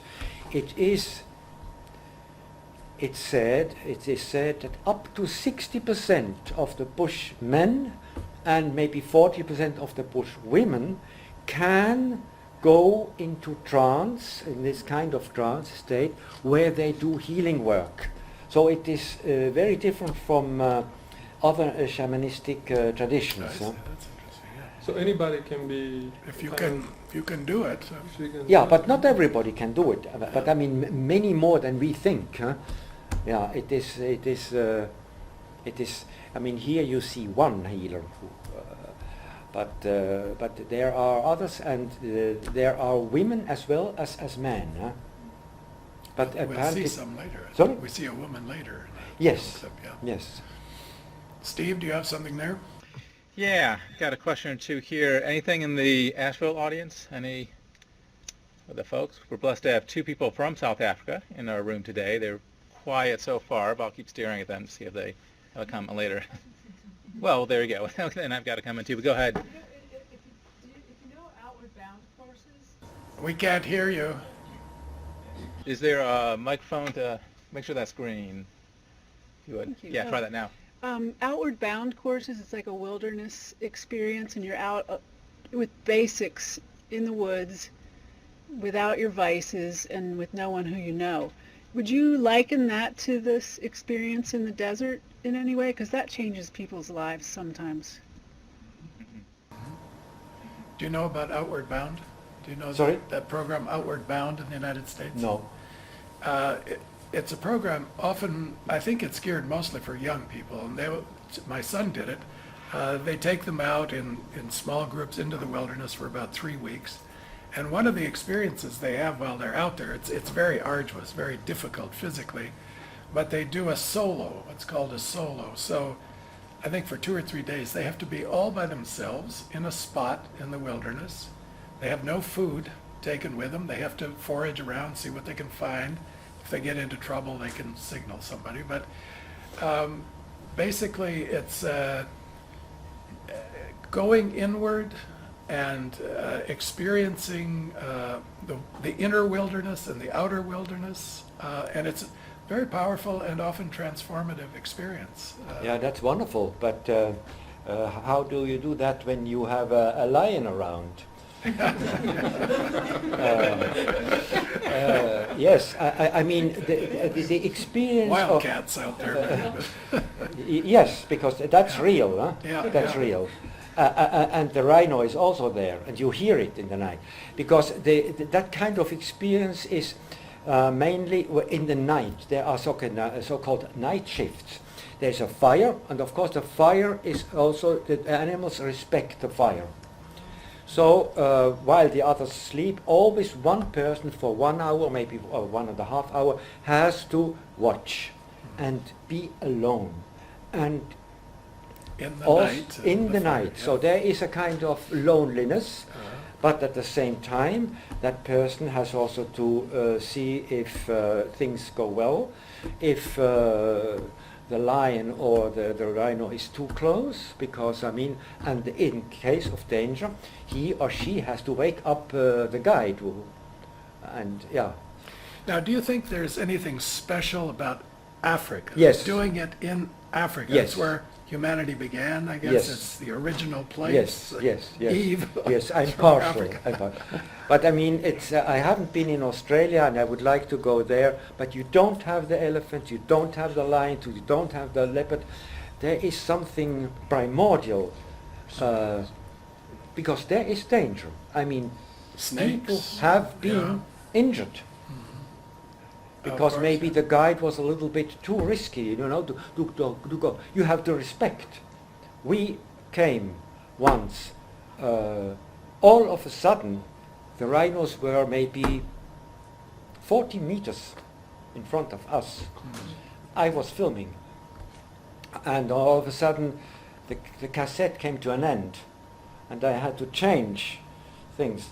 But I knew that if the rhino would come, we would have to go and hide somewhere. They say always one should climb up a tree, but I mean, it's easier said than made. So one has to really to respect. So that's something very special. I mean, of course, you have snakes in other countries, but I mean, the rhino, the elephant, the lion, the leopard. Do you think that draws on primordial memory, on archetypal sort of depth? Yes. To be in that environment? Yes. And I mean, we have to, as the Zulu word is shlonipa, to respect all this in the highest sense of the word. And if you don't, if you you play around, okay, let's take a photo in front of the elephant, and then some people have it trampled. You're not in front of Grossminster in Zurich or something. Yeah. One other question I had, Jung's comment that you mentioned earlier, in diesem Augenblick ging ich zum Kirche, in this moment I was in church, strikes me as nowadays you hear that sort of a lot. You might ask somebody, are they involved in a church? They say, oh no, I go hiking and the forest is my church. Back then, though, when Jung was saying that, my suspicion is that wasn't so much a common experience of sort of communing, especially for Western man in nature. Is that the case? Was that sort of a novel kind of thought when Jung was saying that going out in nature and being struck by the deep spiritual connection was something new and profound back then? This was 1925. Nowadays, many people say, oh, I don't go to church, I go hiking in the Alps, or I go skiing, or I go into nature or something. But for Jung, it had a special quality. I mean, you're also in a very different environment out there. Because, I mean, if you think that when he built the tower, in a way, it was also going into wilderness, because you know that there still is no electricity, there is no running water, and he was there not only half a day, you know, I'll go to the woods and have he went there for a long time, so in the solitude, and it was a deep experience, I think, and it can be the same for us as well, but.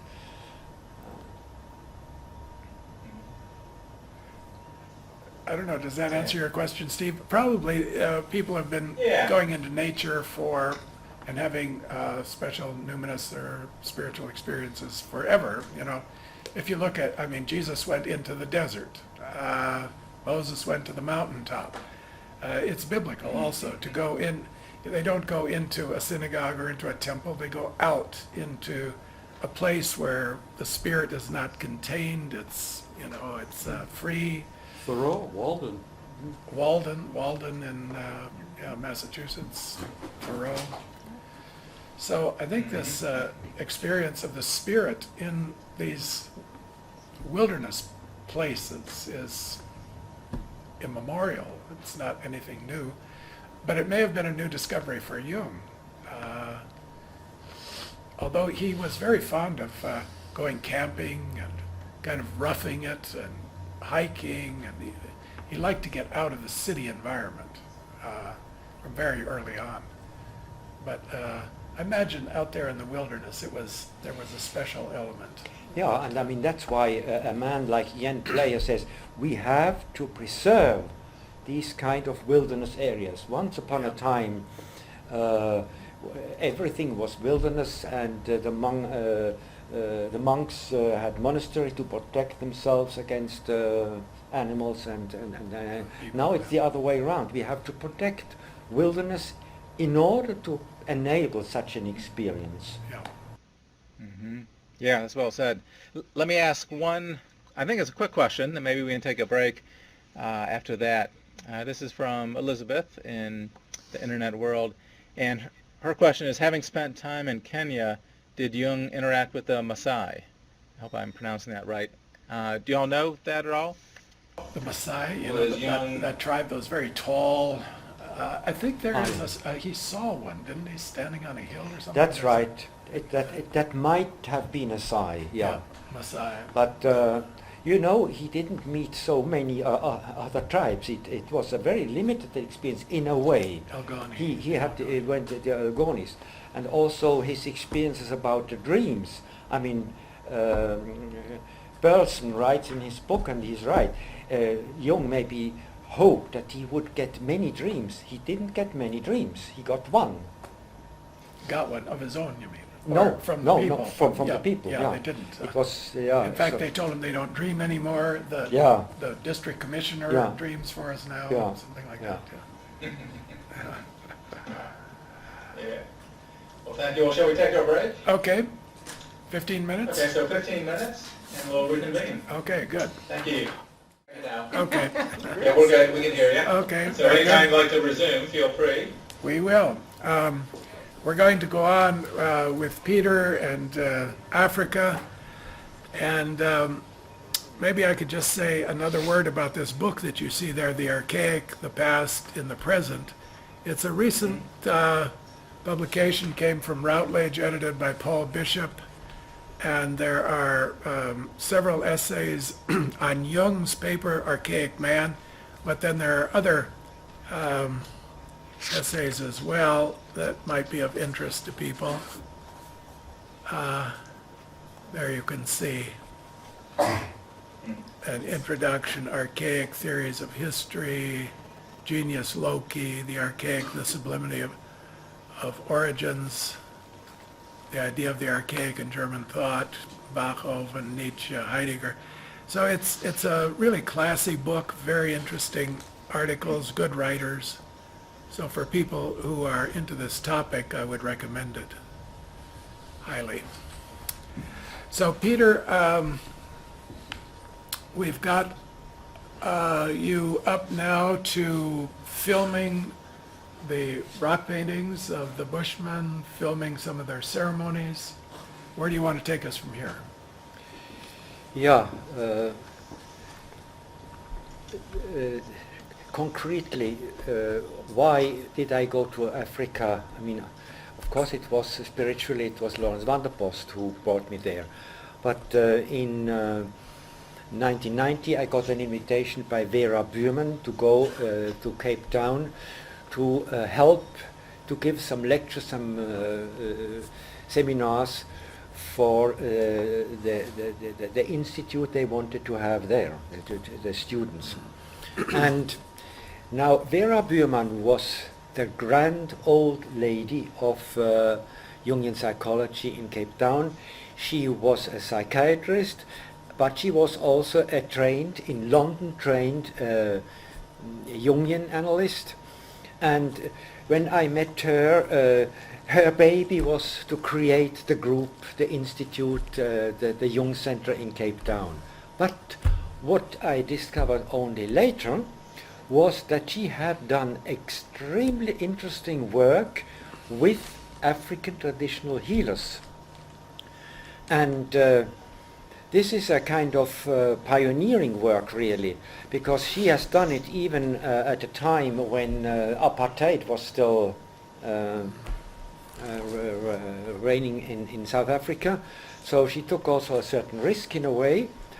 But I would like to show you just a very short excerpt of a film. Vera Buurman was filmed by Mario Shears, who then could not edit that stuff, and I could put it together to a film, We're Living in Two Worlds.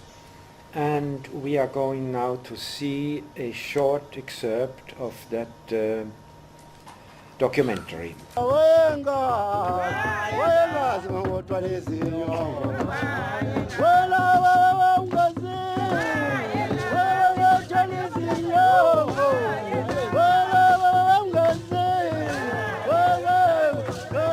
You are known internationally by your cross-cultural work. You have lectured in Europe and America, and you have published many articles in a book called Living in Two Worlds, subtitled Communication Between a White Healer and Her Black Counterparts.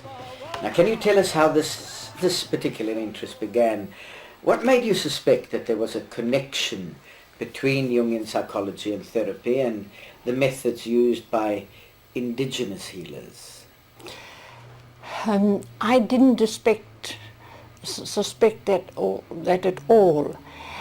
How I got into this is a young psychologist who was working on his honors seminars had to have a psychiatric assessment of the personality of the healers, because in the literature generally they were imaged as people that were hysterical, transvestite, homosexuals, never as really well-balanced and healthy people. So Robert asked me to accompany him just for the purpose to assess a number of healers that he was working with. And after the first ceremony which I attended, I just got bewitched. And I felt this is an area which really needs exploration, but I still didn't link it up with the Jung. It was when the healer said, if my patients don't dream, I can't treat them. And I went over to him and I said, well, then we are colleagues, because I also like my patients to dream. So we really had immediately started on a understanding as being colleagues, and I felt that he really was not a charlatan. But the whole ceremony previous to this discussion also moved and impressed me very much indeed. I was touched by it. Now that's a remarkable woman, Vera Buurman. I met her at, I think, the first time in Berlin at the Congress. Chiron published her book, Living in Two Worlds. A couple years later, I met her in South Africa. What astonishes one is that she was open to completely reconsidering the Western scientific paradigm about mental health. She's taken to visit these traditional healers to do a psychiatric examination, right? Yeah. Are they crazy? What's the matter with them? Hysteric, they go into trances, they dissociate. You can put all kinds of pathological labels on them. And she comes away saying, we're colleagues. Yeah. I mean, it's an extraordinary about face. Yeah, it's extraordinary. And old Dutch family, South African, how could she do this? Yeah, it's amazing. I mean, I have no explanation. But she has done it, and I mean, her work really aimed at, I quote, at building a bridge between the Western way of experienced life, largely rational, intellectual, technological, and the world of the traditional healers, primarily intuitive, non-rational, and oriented towards symbols and images. And she continues and says, in Southern Africa, we have the unique opportunity to overcome a one-sided attitude to life, which in the Western world is an acknowledged cause of psychological problems and even serious mental illness. So you see, there is, she was a bridge builder, and she picked up on this idea of Jung's too, that Western scientific Enlightenment culture is one-sided. We're excluding a large part of reality by looking at it through this narrow lens of the scientific mind. Yes, exactly. I mean, it's not only, when you read her book carefully, she does not say only we should learn from them. They could also learn something from us. Yeah.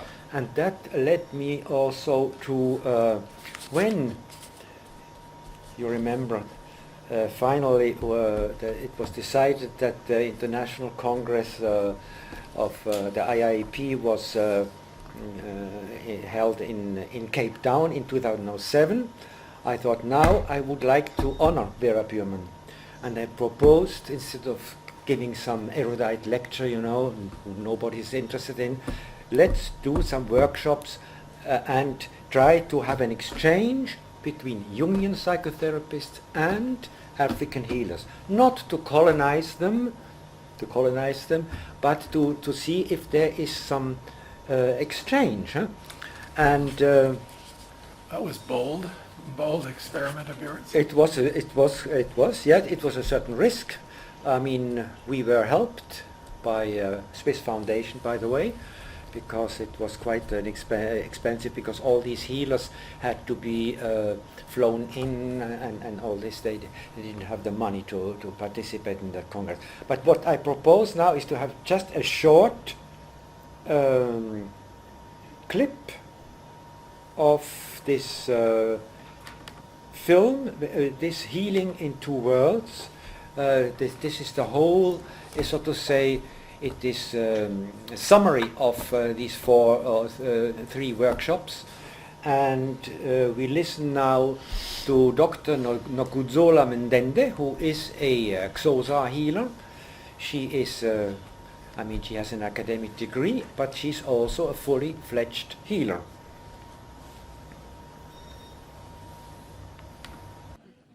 And what is a diviner?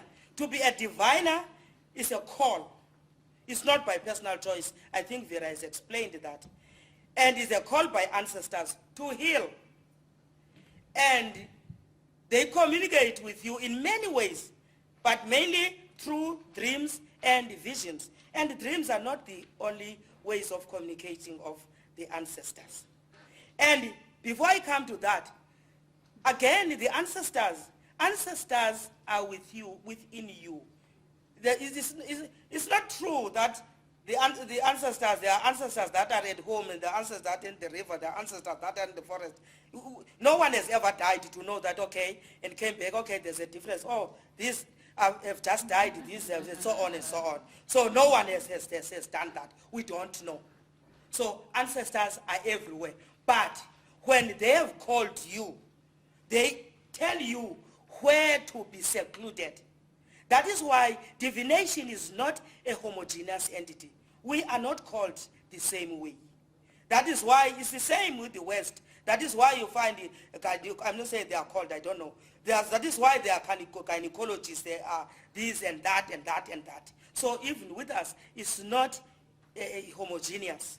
People are called in different ways. That is why you see me wearing this, but you see them wearing like that. It's not that there's a wrong and the right. It's how they are being called. So we must also understand that. And I said they reveal themselves in dreams. Then let's come to the question of translation again. In Xhosa, a dream is an iphupha. And an iphupha, I can go to sleep tonight and dream about all of you here. that doesn't mean that it has got something to do with ancestors. Not at all. But there is a special dream which has got some connections with the ancestors, and in my language is called an itong. So we must understand there's a difference between an ipupa and itong. It's just because we are falling short of English terminology, then we are saying dreams. It's just generalized. Now, what are the differences between ipupa and itong? Amatongo, that's the plural. Amatongo can come any time of the day. When ancestors want to communicate with an individual, they can come during the day. The person would feel drowsy and would fall asleep. Then the ancestors would reveal themselves and explain what they want. Itongo differs from an ipupa in the following ways. Itongo is a special revelation or message from ancestors, whereas ipupa can be anything, or it could be anything that one's mind could want to reflect on. You can dream of anything. I don't want to call the personal unconscious or the collective unconscious or the psyche or the ego. I don't know that. But what I know, ipupa, that is an ordinary dream. You can dream of anything. But itongo is anything that has got some, it's got anything to do with the ancestors, messages from the ancestors.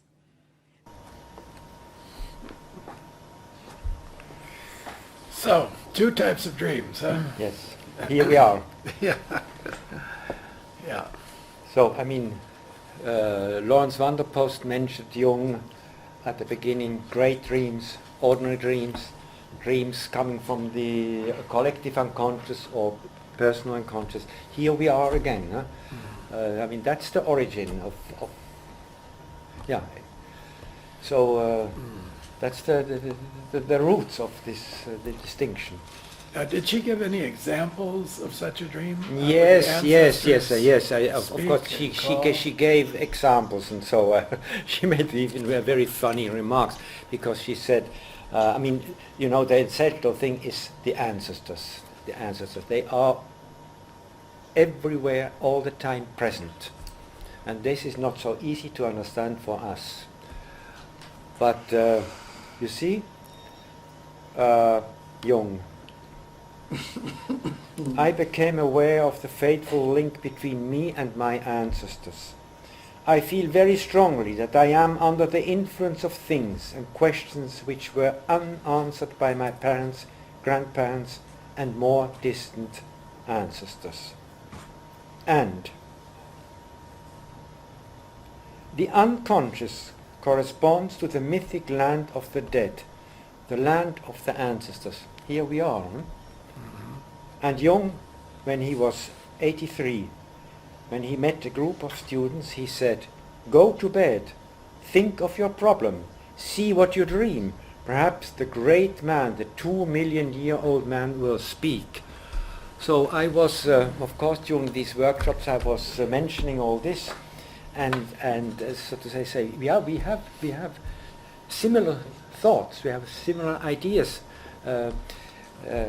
Nokuzola, she doesn't know anything about Jungian psychology, but I mean, maybe through these workshops she got a little bit aware that we have certain similarities, and that we are, in a way, as Vera Burman pointed out, we are colleagues. Huh?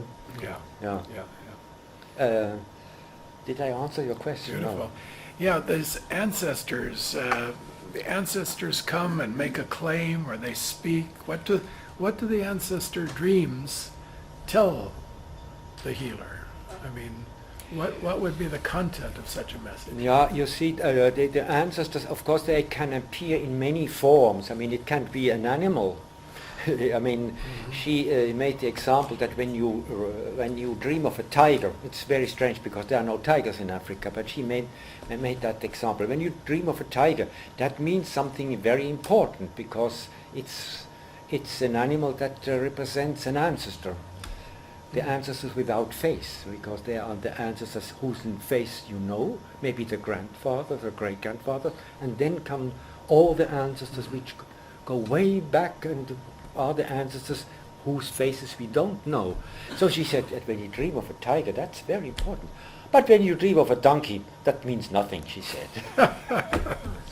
Well, it depends on your ancestors, I guess. Yeah, well, I think this, the sense of the ancestors and the spirits and all that is very much in Jung's psyche. I'm thinking now of the Red Book experience and when the spirits of the dead come from Jerusalem unsatisfied, and he writes sometimes about the unhappy ancestor spirits. They need an answer. In a way, his life work was to try to provide some answers to the ancestors who... Yes, I mean the so-called calling, when you are in this kind of restlessness, unhappiness, maybe you become unsocial and all this, what happens in Africa, and then all of a sudden this person is brought to a healer and he discovers the dreams which comes from the ancestor, and it means you have to become a healer.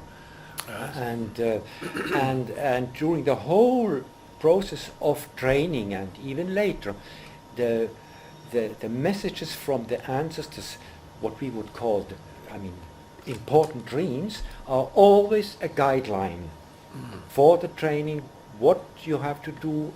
Do they have training programs? Or? Yes, they have training programs. Yeah. Yes, yes. And how does that work? You have a this is mentor, a guide? Yes, you have.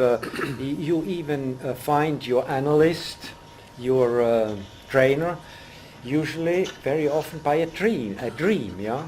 You know, you have to go to that person. And what is so strange and surprising for us is that very, very often the trainer or the healer, he knows beforehand that now somebody is coming, and he knows even beforehand what's the problem of that person. Maybe I could show you the last video clip where you see a traditional healer. His name is Mabi, and we filmed him because when we made the film on the Bushmen, Spirits of the Rocks, I wanted him to be in the film because he said he was a Zulu healer. He was not a Bushman at all, but he said that he got all his knowledge about healing from the Bushmen in his dreams. Oh. Yeah. So the Bushmen are like ancestors. They are the early people. Mabi at the time didn't know Bushmen. They were, so to say, the people who had disappeared. Yeah. They were, so to say, under the earth, in the unconscious, but in the unconscious they were still alive, and they appeared to him, and he got his healing knowledge from them, according to what he told us. Oh. And now we see Mabi during an analytical hour, as what we call a divination session, Vumisa called in Zulu. Yo, yeah,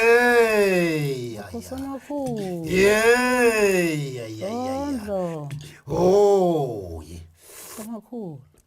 awushengibona ke mntana manishaya Siyavuka ubukhamba ngendaba nje wena shaya Siyavuka indaba yokuxakeka lena shaya Siyavuka ukhathazekile lapho na shaya Siyavuka uphethwe indaba na shaya Siyavuka ukwesigazini lakho lokwena shaya Siyavuka kuyini lokwena shaya Siyavuka ushengibona lapho na shaya Siyavuka igazi lakho lingaphilile wena shaya Siyavuka impilo okhala kuyona lapho na shaya Siyavuka ube kusuka phi lapho na shaya Siyavuka ube kusuka kuwena mntana mona shaya Siyavuka phezulu ekhanda lakho lapho na shaya Siyavuka ubushaya ikhanda lishaya liqaqamba ikhanda lakho lapho na shaya Siyavuka uzothanda ube buhlungu amahlombe akho lapho na shaya Siyavuka uthanda ukhuphukele inhliziyo lapho na shaya Siyavuka wathi ungakhala nje kule ndawo wena shaya Siyavuka iphinde ilapho le ndawo wena shaya Siyavuka awushangu lapho na shaya bo Siyavuka iphinde ikhona le ndawo wena shaya bo Siyavuka yo Makhosi amakhulu mnjinomndawo. Yey, Khosi. bayede ndaba Usamakhulu. ngicela ke mama ungiphikise ukuthi lapho ngisho khona ayiphathini lento le engizibeka kuwena ukuthi ukuphathwa ikhanda liqaqambele ekhanda lakho lithanda ukuba ube nesizungu Makhosi. nesiyezi.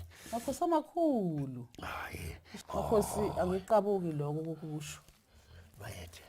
Mangiphumile nje ngikhambile noma ngofuna nje ezomuzi wami indaba. Ngiyakuthola lokho bekusho ukuthi nginabantu abadala. Abakukhona abakufunayo kumina okube ngisebenze ngabo. Indaba ezitha. Makhosi. Iloko engikutholayo kumngomana lapha esidalweni zami umoya wami ngitshela lokho umndiki wami ngitshela ukuthi unendiki elikhulu wena. Makhosi. Awukuthi umuntu ozathwala umyeka uzoba isangoma. Makhosi. Uzaba umuntu uphile nje kodwa uzathola imoya uthola izinkulumo zabantu uzithwala masinyane endlebeni zakho. Makhosi. Imizwa yokuthanda ukuvaleka amahlo Makhosi amakhulu. abe nendaba nje. Makhosi amakhulu mina nangifika kukhona abantu abade beke bakhuluma ngami. Ngifike ngizwe ngingena nje endlini ukuthi kukhona umoya oheshile ngegama lami. Indaba ezitha. Ngizwe nje emoyeni kube kuthanda ukudidisa ikhanda lami nangifikile. Bayethe. Makhosi amakhulu. Lokho befuna ukuzwa mama. Kunjalo ke ukuthi novuma ukuthi wena lokhu ukhona angazi ke nokusekhona izikhalo nazo ukuthi iziphi izikhalo Makhosi senazo. amakhulu ngoba lokhu nje okushayile ukuthi ngiphethe umndiki nomndawo ikona ngoba lokho okushoyo ngivame nje ukuhamba nangihambile noma ngihambe ngomntwana kodwa qalwa kulento. Uyazi ukuthi wazwana kanjani kumama wakho wena ufika emhlabeni? Makhosi. Wena wafika uphethe umama wakho ngesinya sakhe. Makhosi. Kodwa umuntu ufika emhlabeni waba umuntu ogubedele onemboziwe ukesigaxeni kwengubo embozile. Makhosi. Yathi mase ufika lapho umhlaba koma ufuna bayivule kuze kuvele wena. Makhosi. Manje naba uvela kwakho ikona ke lokuthwele le moya yakho ekuphethe kakhulu. Makhosi amakhulu. Unyule ngenkamba zendiki nendawo uchathiswe uphalazise ubhenyiswe kodwa ubhema nguthola ungafunakali. Ufuna uphalazise nje uchathiswe njengomntwana kuze ululame kule ndawo. Kuzaphela lebalala kuwena kuphelele ukushisa ngoba le ndaba isuka la. Makhosi. Enkabeni yakho. Makhosi amakhulu. Inkaba yakho ithanda ubrijani ibe yisongo. Yayiqaqekile yona ke indaba engenza ube ungalungi kahle kanje. Ikizi bebhlungu impela ngiyizwe nje ukuthi yabhlunga ngathi ngingane. Yebo. Umama wami ongizalayo intombi yakanzimande. Awu kukhona impela la kulona nje la makhona Intombi yakanzimande. Yibona lapha makhona amandiki namandawo lapha. Emaphephethweni. Le ntombazane eyangizala lesithole sakanzimande. Sasifuna ukuthwasa umthetho waso. Umama wakho. Umama wami ongizalayo. Kodwa ngoba kwakusenenyanga zakuqala ezazikwazi kwelapha. Zamelapha umana zamvala ukubethwasa. Idinga wena impela ungilaphe. Udinga mina? Udinga wena impela. Ayifuni nezinye inyanga zokwelapha izangoma eziningi zangoma.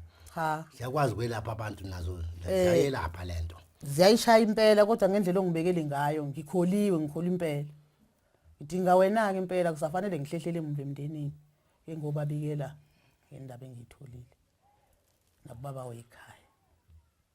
Uyabona lapha la ngibheka nje yabona leshingishana la kuwena. Impela. Into okudalwa le. Makhosi amakhulu. Lempepha kuyona impepho lo muthi lo. Makhosi. Owehliswa wabekhulu zokhanyisela bona abantu abaxakekile. Makhosi amakhulu. Usho ukona ukuthi uphethele kanzimande waphatha kini kaJama. Makhosi. Manje yowele indaba ithanda ukuba nezinto ezithanda ukwehlukana zihlangane. Makhosi. Ufuna ubuhlanganiswe ke bese welashwa kwakho uzahlanganiswa nomkhwenyana wakho ube umuntu ophila kahle umphilelane kahle naye ningahluphani. Makhosi. Makhosi amakhulu. Ngiyabonga emakhosini. Yanenelisa ukushoyo. Makhosi. Makhosi amakhulu. Emakhosini? Makhosi. Makhosi amakhulu. Yabonga Shwele kubantu abadala amakhosi amakhulu aphile umuntu kaNkulunkulu. Makhosi. Akathakathi wamthakathi. Ndlondlo. Isimo nje somoya kodwa niselashwele uma uzaphila. Makhosi amakhulu. Simbisa kanjalo. Ndlondlo. Bayethe. The interesting difference between our way and their way is, okay, we see a client and then the client tells us his story and what he suffers from and so. Whereas in that tradition, the diviner, the healer, the Sangoma, he must know I mean, at the beginning of that session, we didn't see that. There was a little bit of incense, you know, in pepo and so on. Then he goes into a kind of maybe altered state of consciousness, and he has to feel what's wrong about the patient. So that's completely different. Yeah. Okay. And then she agrees. She says and yes. Then, and yes. yeah, it's also a proof that he is able to divine. Yeah. So there's a great training of intuition in this tradition. Actually, I think even that we could learn from them about what I would call the rehabilitation of intuition, also in the Jungian sense. They train it. I see, that's the training. Yeah, I mean, in the training of a diviner, I mean, it seems a little bit ridiculous, but let's say we have a propedeutical exam, and there you hide an egg somewhere in this building, and the exam is to find that egg. Now, how can you learn that? In our tradition, it seems absolutely absurd. But they have to learn this way, to feel, this, I mean, an egg, that's just one example. Yeah. They have to train that in that capacity to divine, to find things. I mean, the healers always, they dream about the place where they find a certain healing plant. And then they go there and they find it. I see. Mostly. Yeah, yeah. So they rely much more on unconscious channels for information. Yes, than, yes. than And we do. I would like to do some more research about this because they train it, and in our worldview this cannot be trained. But it can be trained in their tradition. And maybe to tap this source. I mean, Jung defines intuition, knowledge from the unconscious, no? Yeah. But how can you train that? How can you use it more in our profession? Then maybe that we can learn something from them, as well as they maybe can learn something from us. There is, for instance, the danger, the example of the donkey. Oh, donkey doesn't mean anything. There is in Africa maybe a certain tendency to interpretation of dreams according to certain standard schemes. Huh? Oh, this means that, this means that. Clean water means that, and so. And maybe they can also, we could have an exchange. Open up a bit. Yeah, yeah. The donkey, yeah. Yeah, the donkey also means something. Yeah. Well, I think what Vera Burman discovered, and I think many other people since, and other anthropologists possibly have also noted these parallels, that the healing practices, I mean, are very different in some respects, but in other respects there's a commonality. Yes.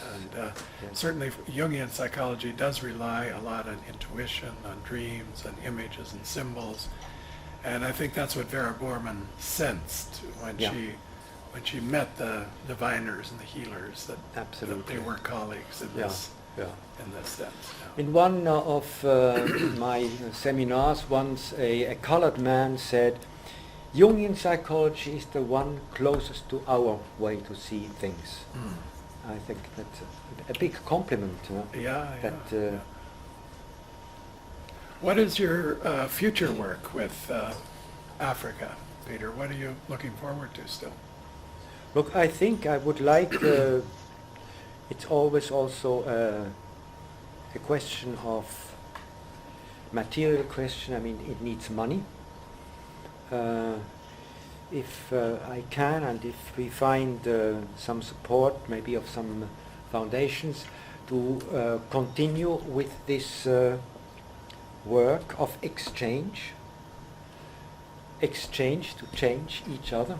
Not my goal is not to go and teach one-sidedly Jungian psychology to them, I would really like that we have an exchange. That's And my... You've begun that. Yes, Yeah. we started, but you see, for instance, Nokudzola, she didn't know, she knew just the word, the collective unconscious, and she said, I know nothing about it, and so. But it's not easy to find people who know of something about the two worlds, because, I mean, Vera Biermann's book is called Living in Two Worlds. Now, is there a divide between you, or we have to find people who know about the two worlds and can bridge builders like Vera Biermann. And there are people who are, unfortunately, there are not many people, as far as I know, even in South Africa, who are so much interested in this bridge building.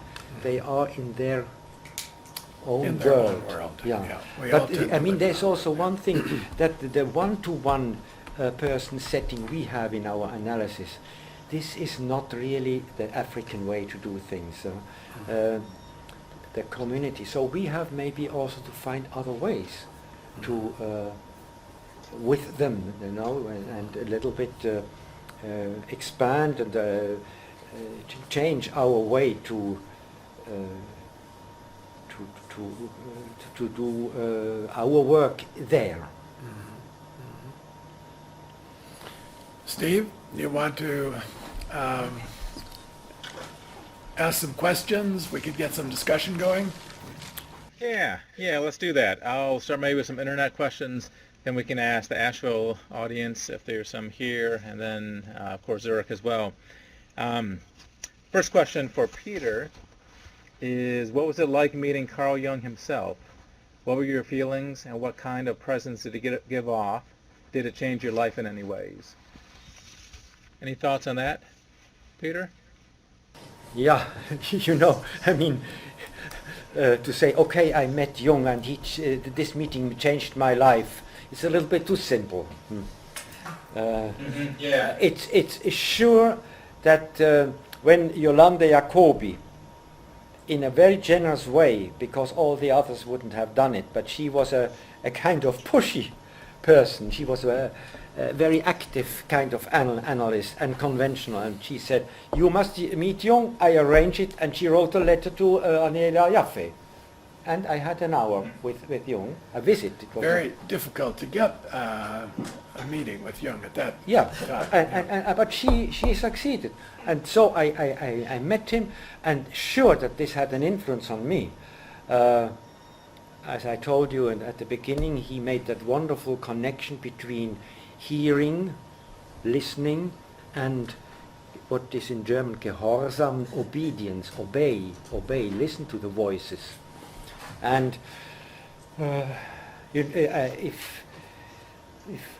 maybe I do not answer the questions in a very direct way, but at the end he brought me back to the door, and then he said, you know, there are many things in psychology I don't know anymore about.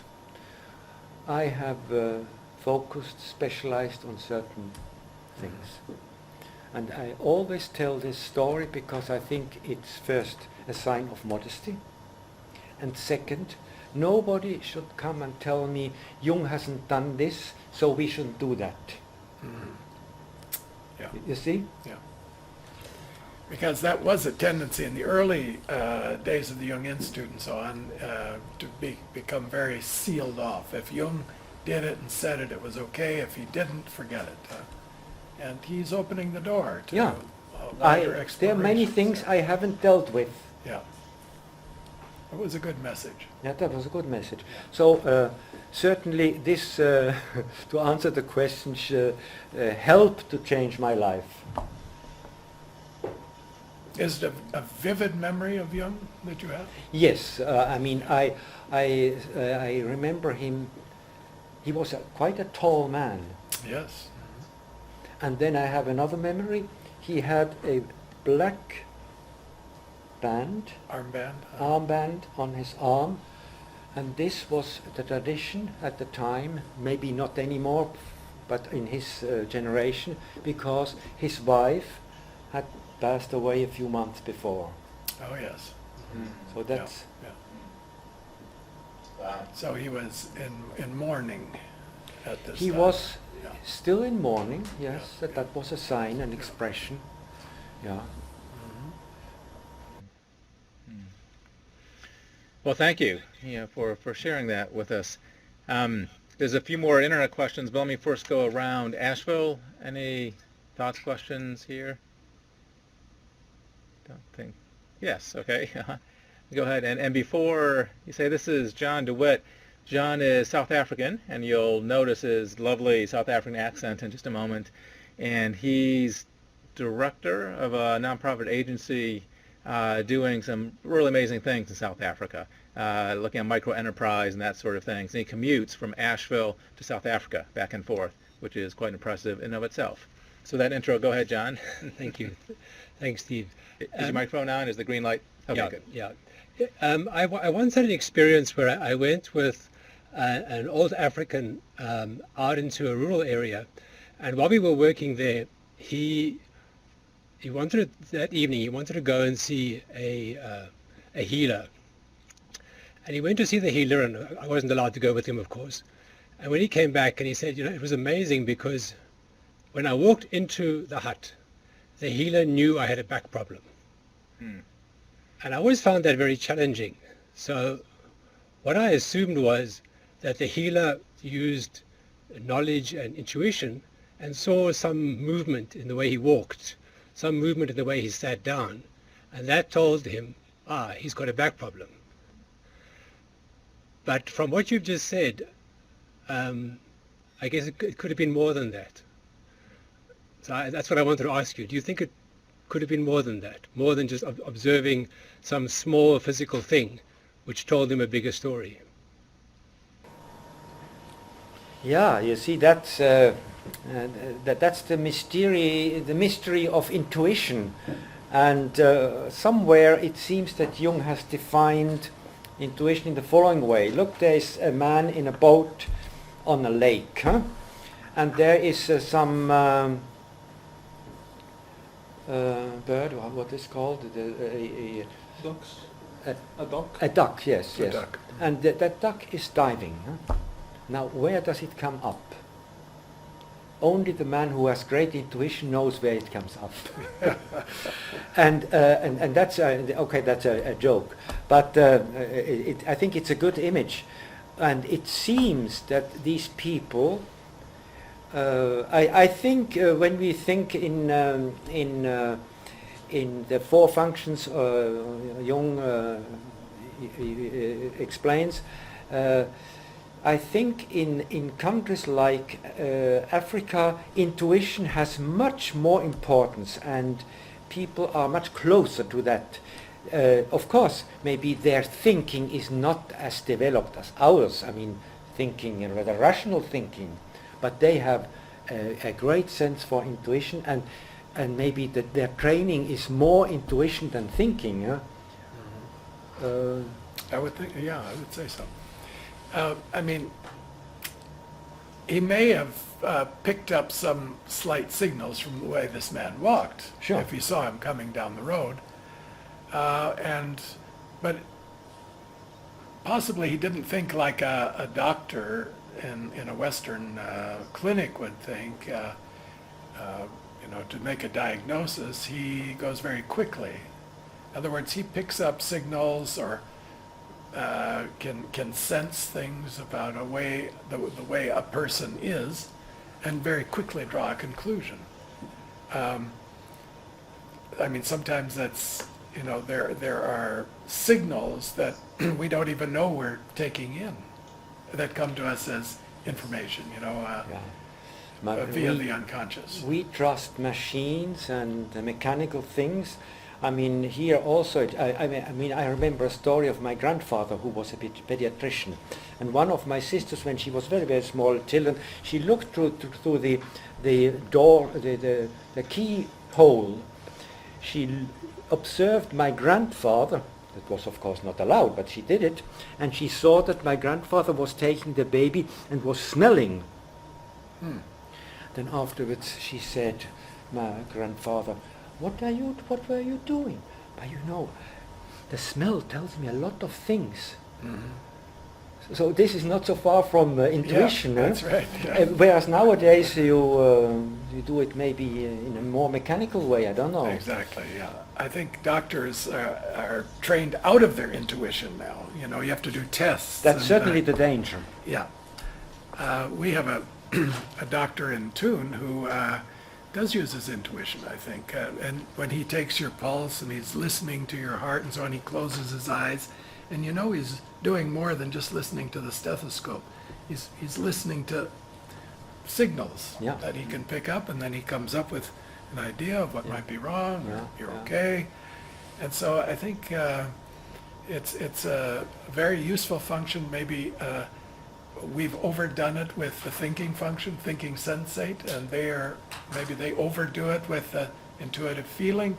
And as you say, a combination, learning from each other, benefiting from the expertise and the training of the other side could help both sides. Yeah. Like that. Yeah. Do you know if there are any outcome studies on their success rate of healing? No, I don't know. The only thing I know is it's said, South Africa has about 50 million inhabitants, and it seems that there are about 250,000 traditional healers. Sure, as everywhere there are also charlatans, but it means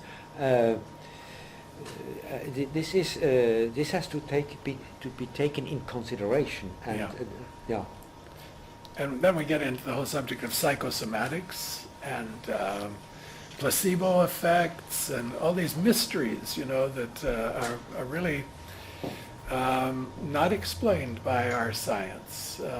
Sometimes people take pills that they think are one thing, they're actually just sugar-coated, sugar placebos, and they get well, because it has an effect.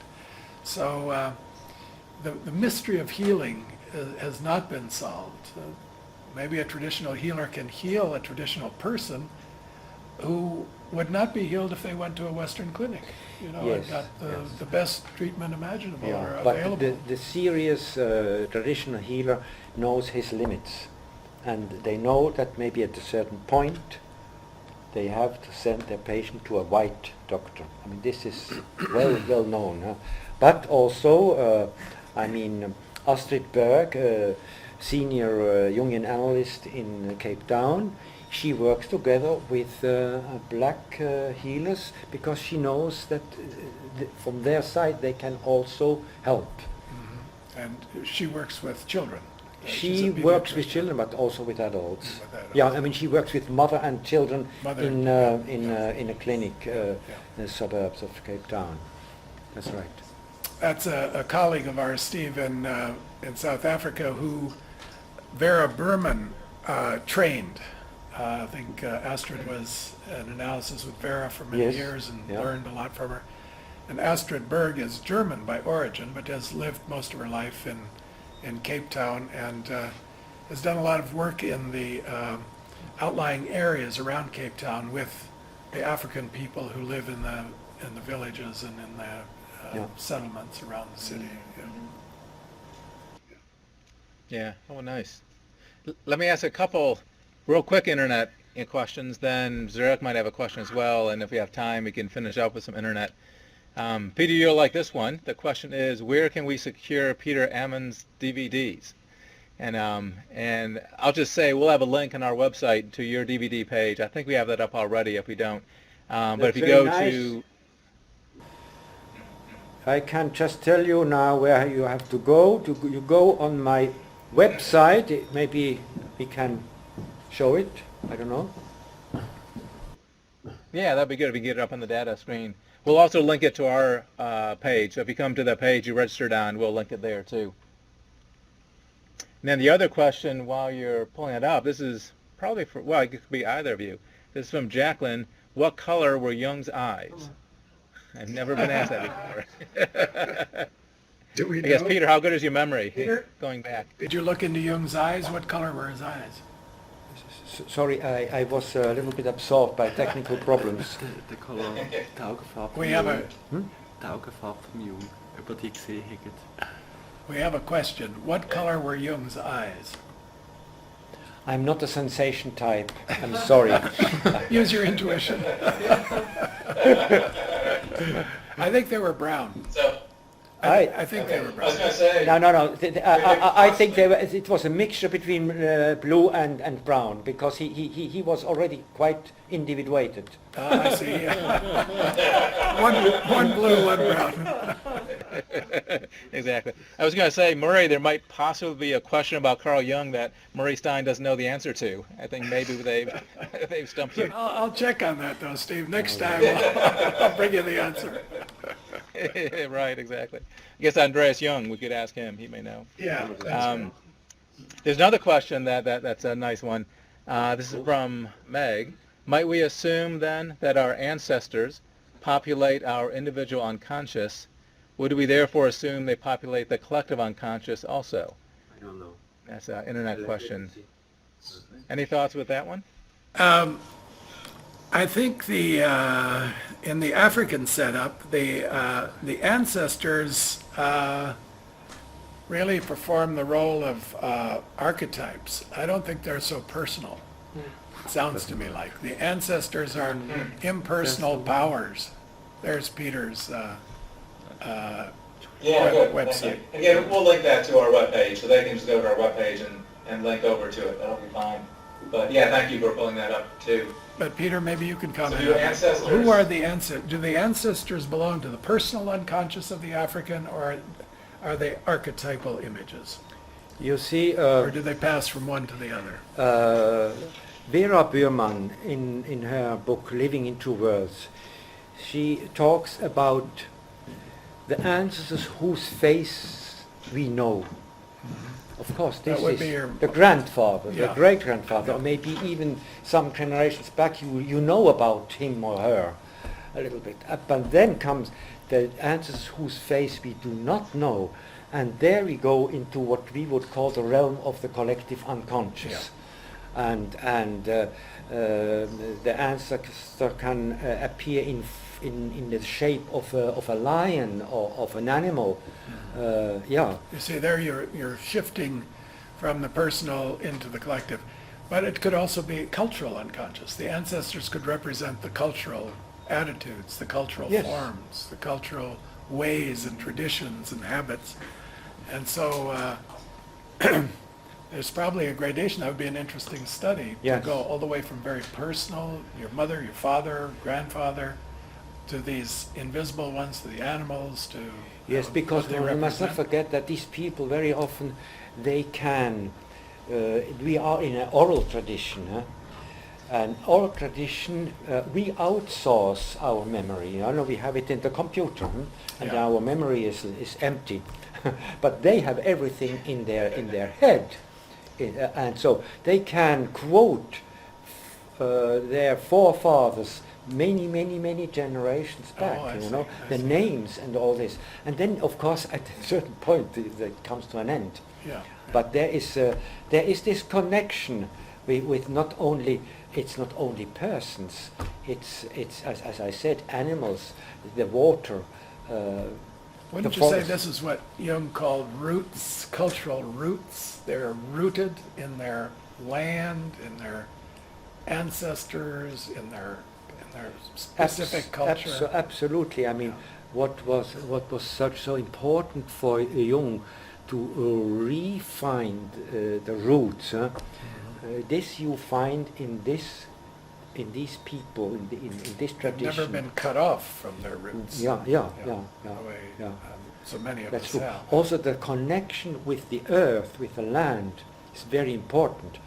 So if you use just a certain land for building, I don't know what, and there were people buried. So this is a big offense. Because they are rooted in the land. Yeah. So you're disturbing the ancestors by digging up the.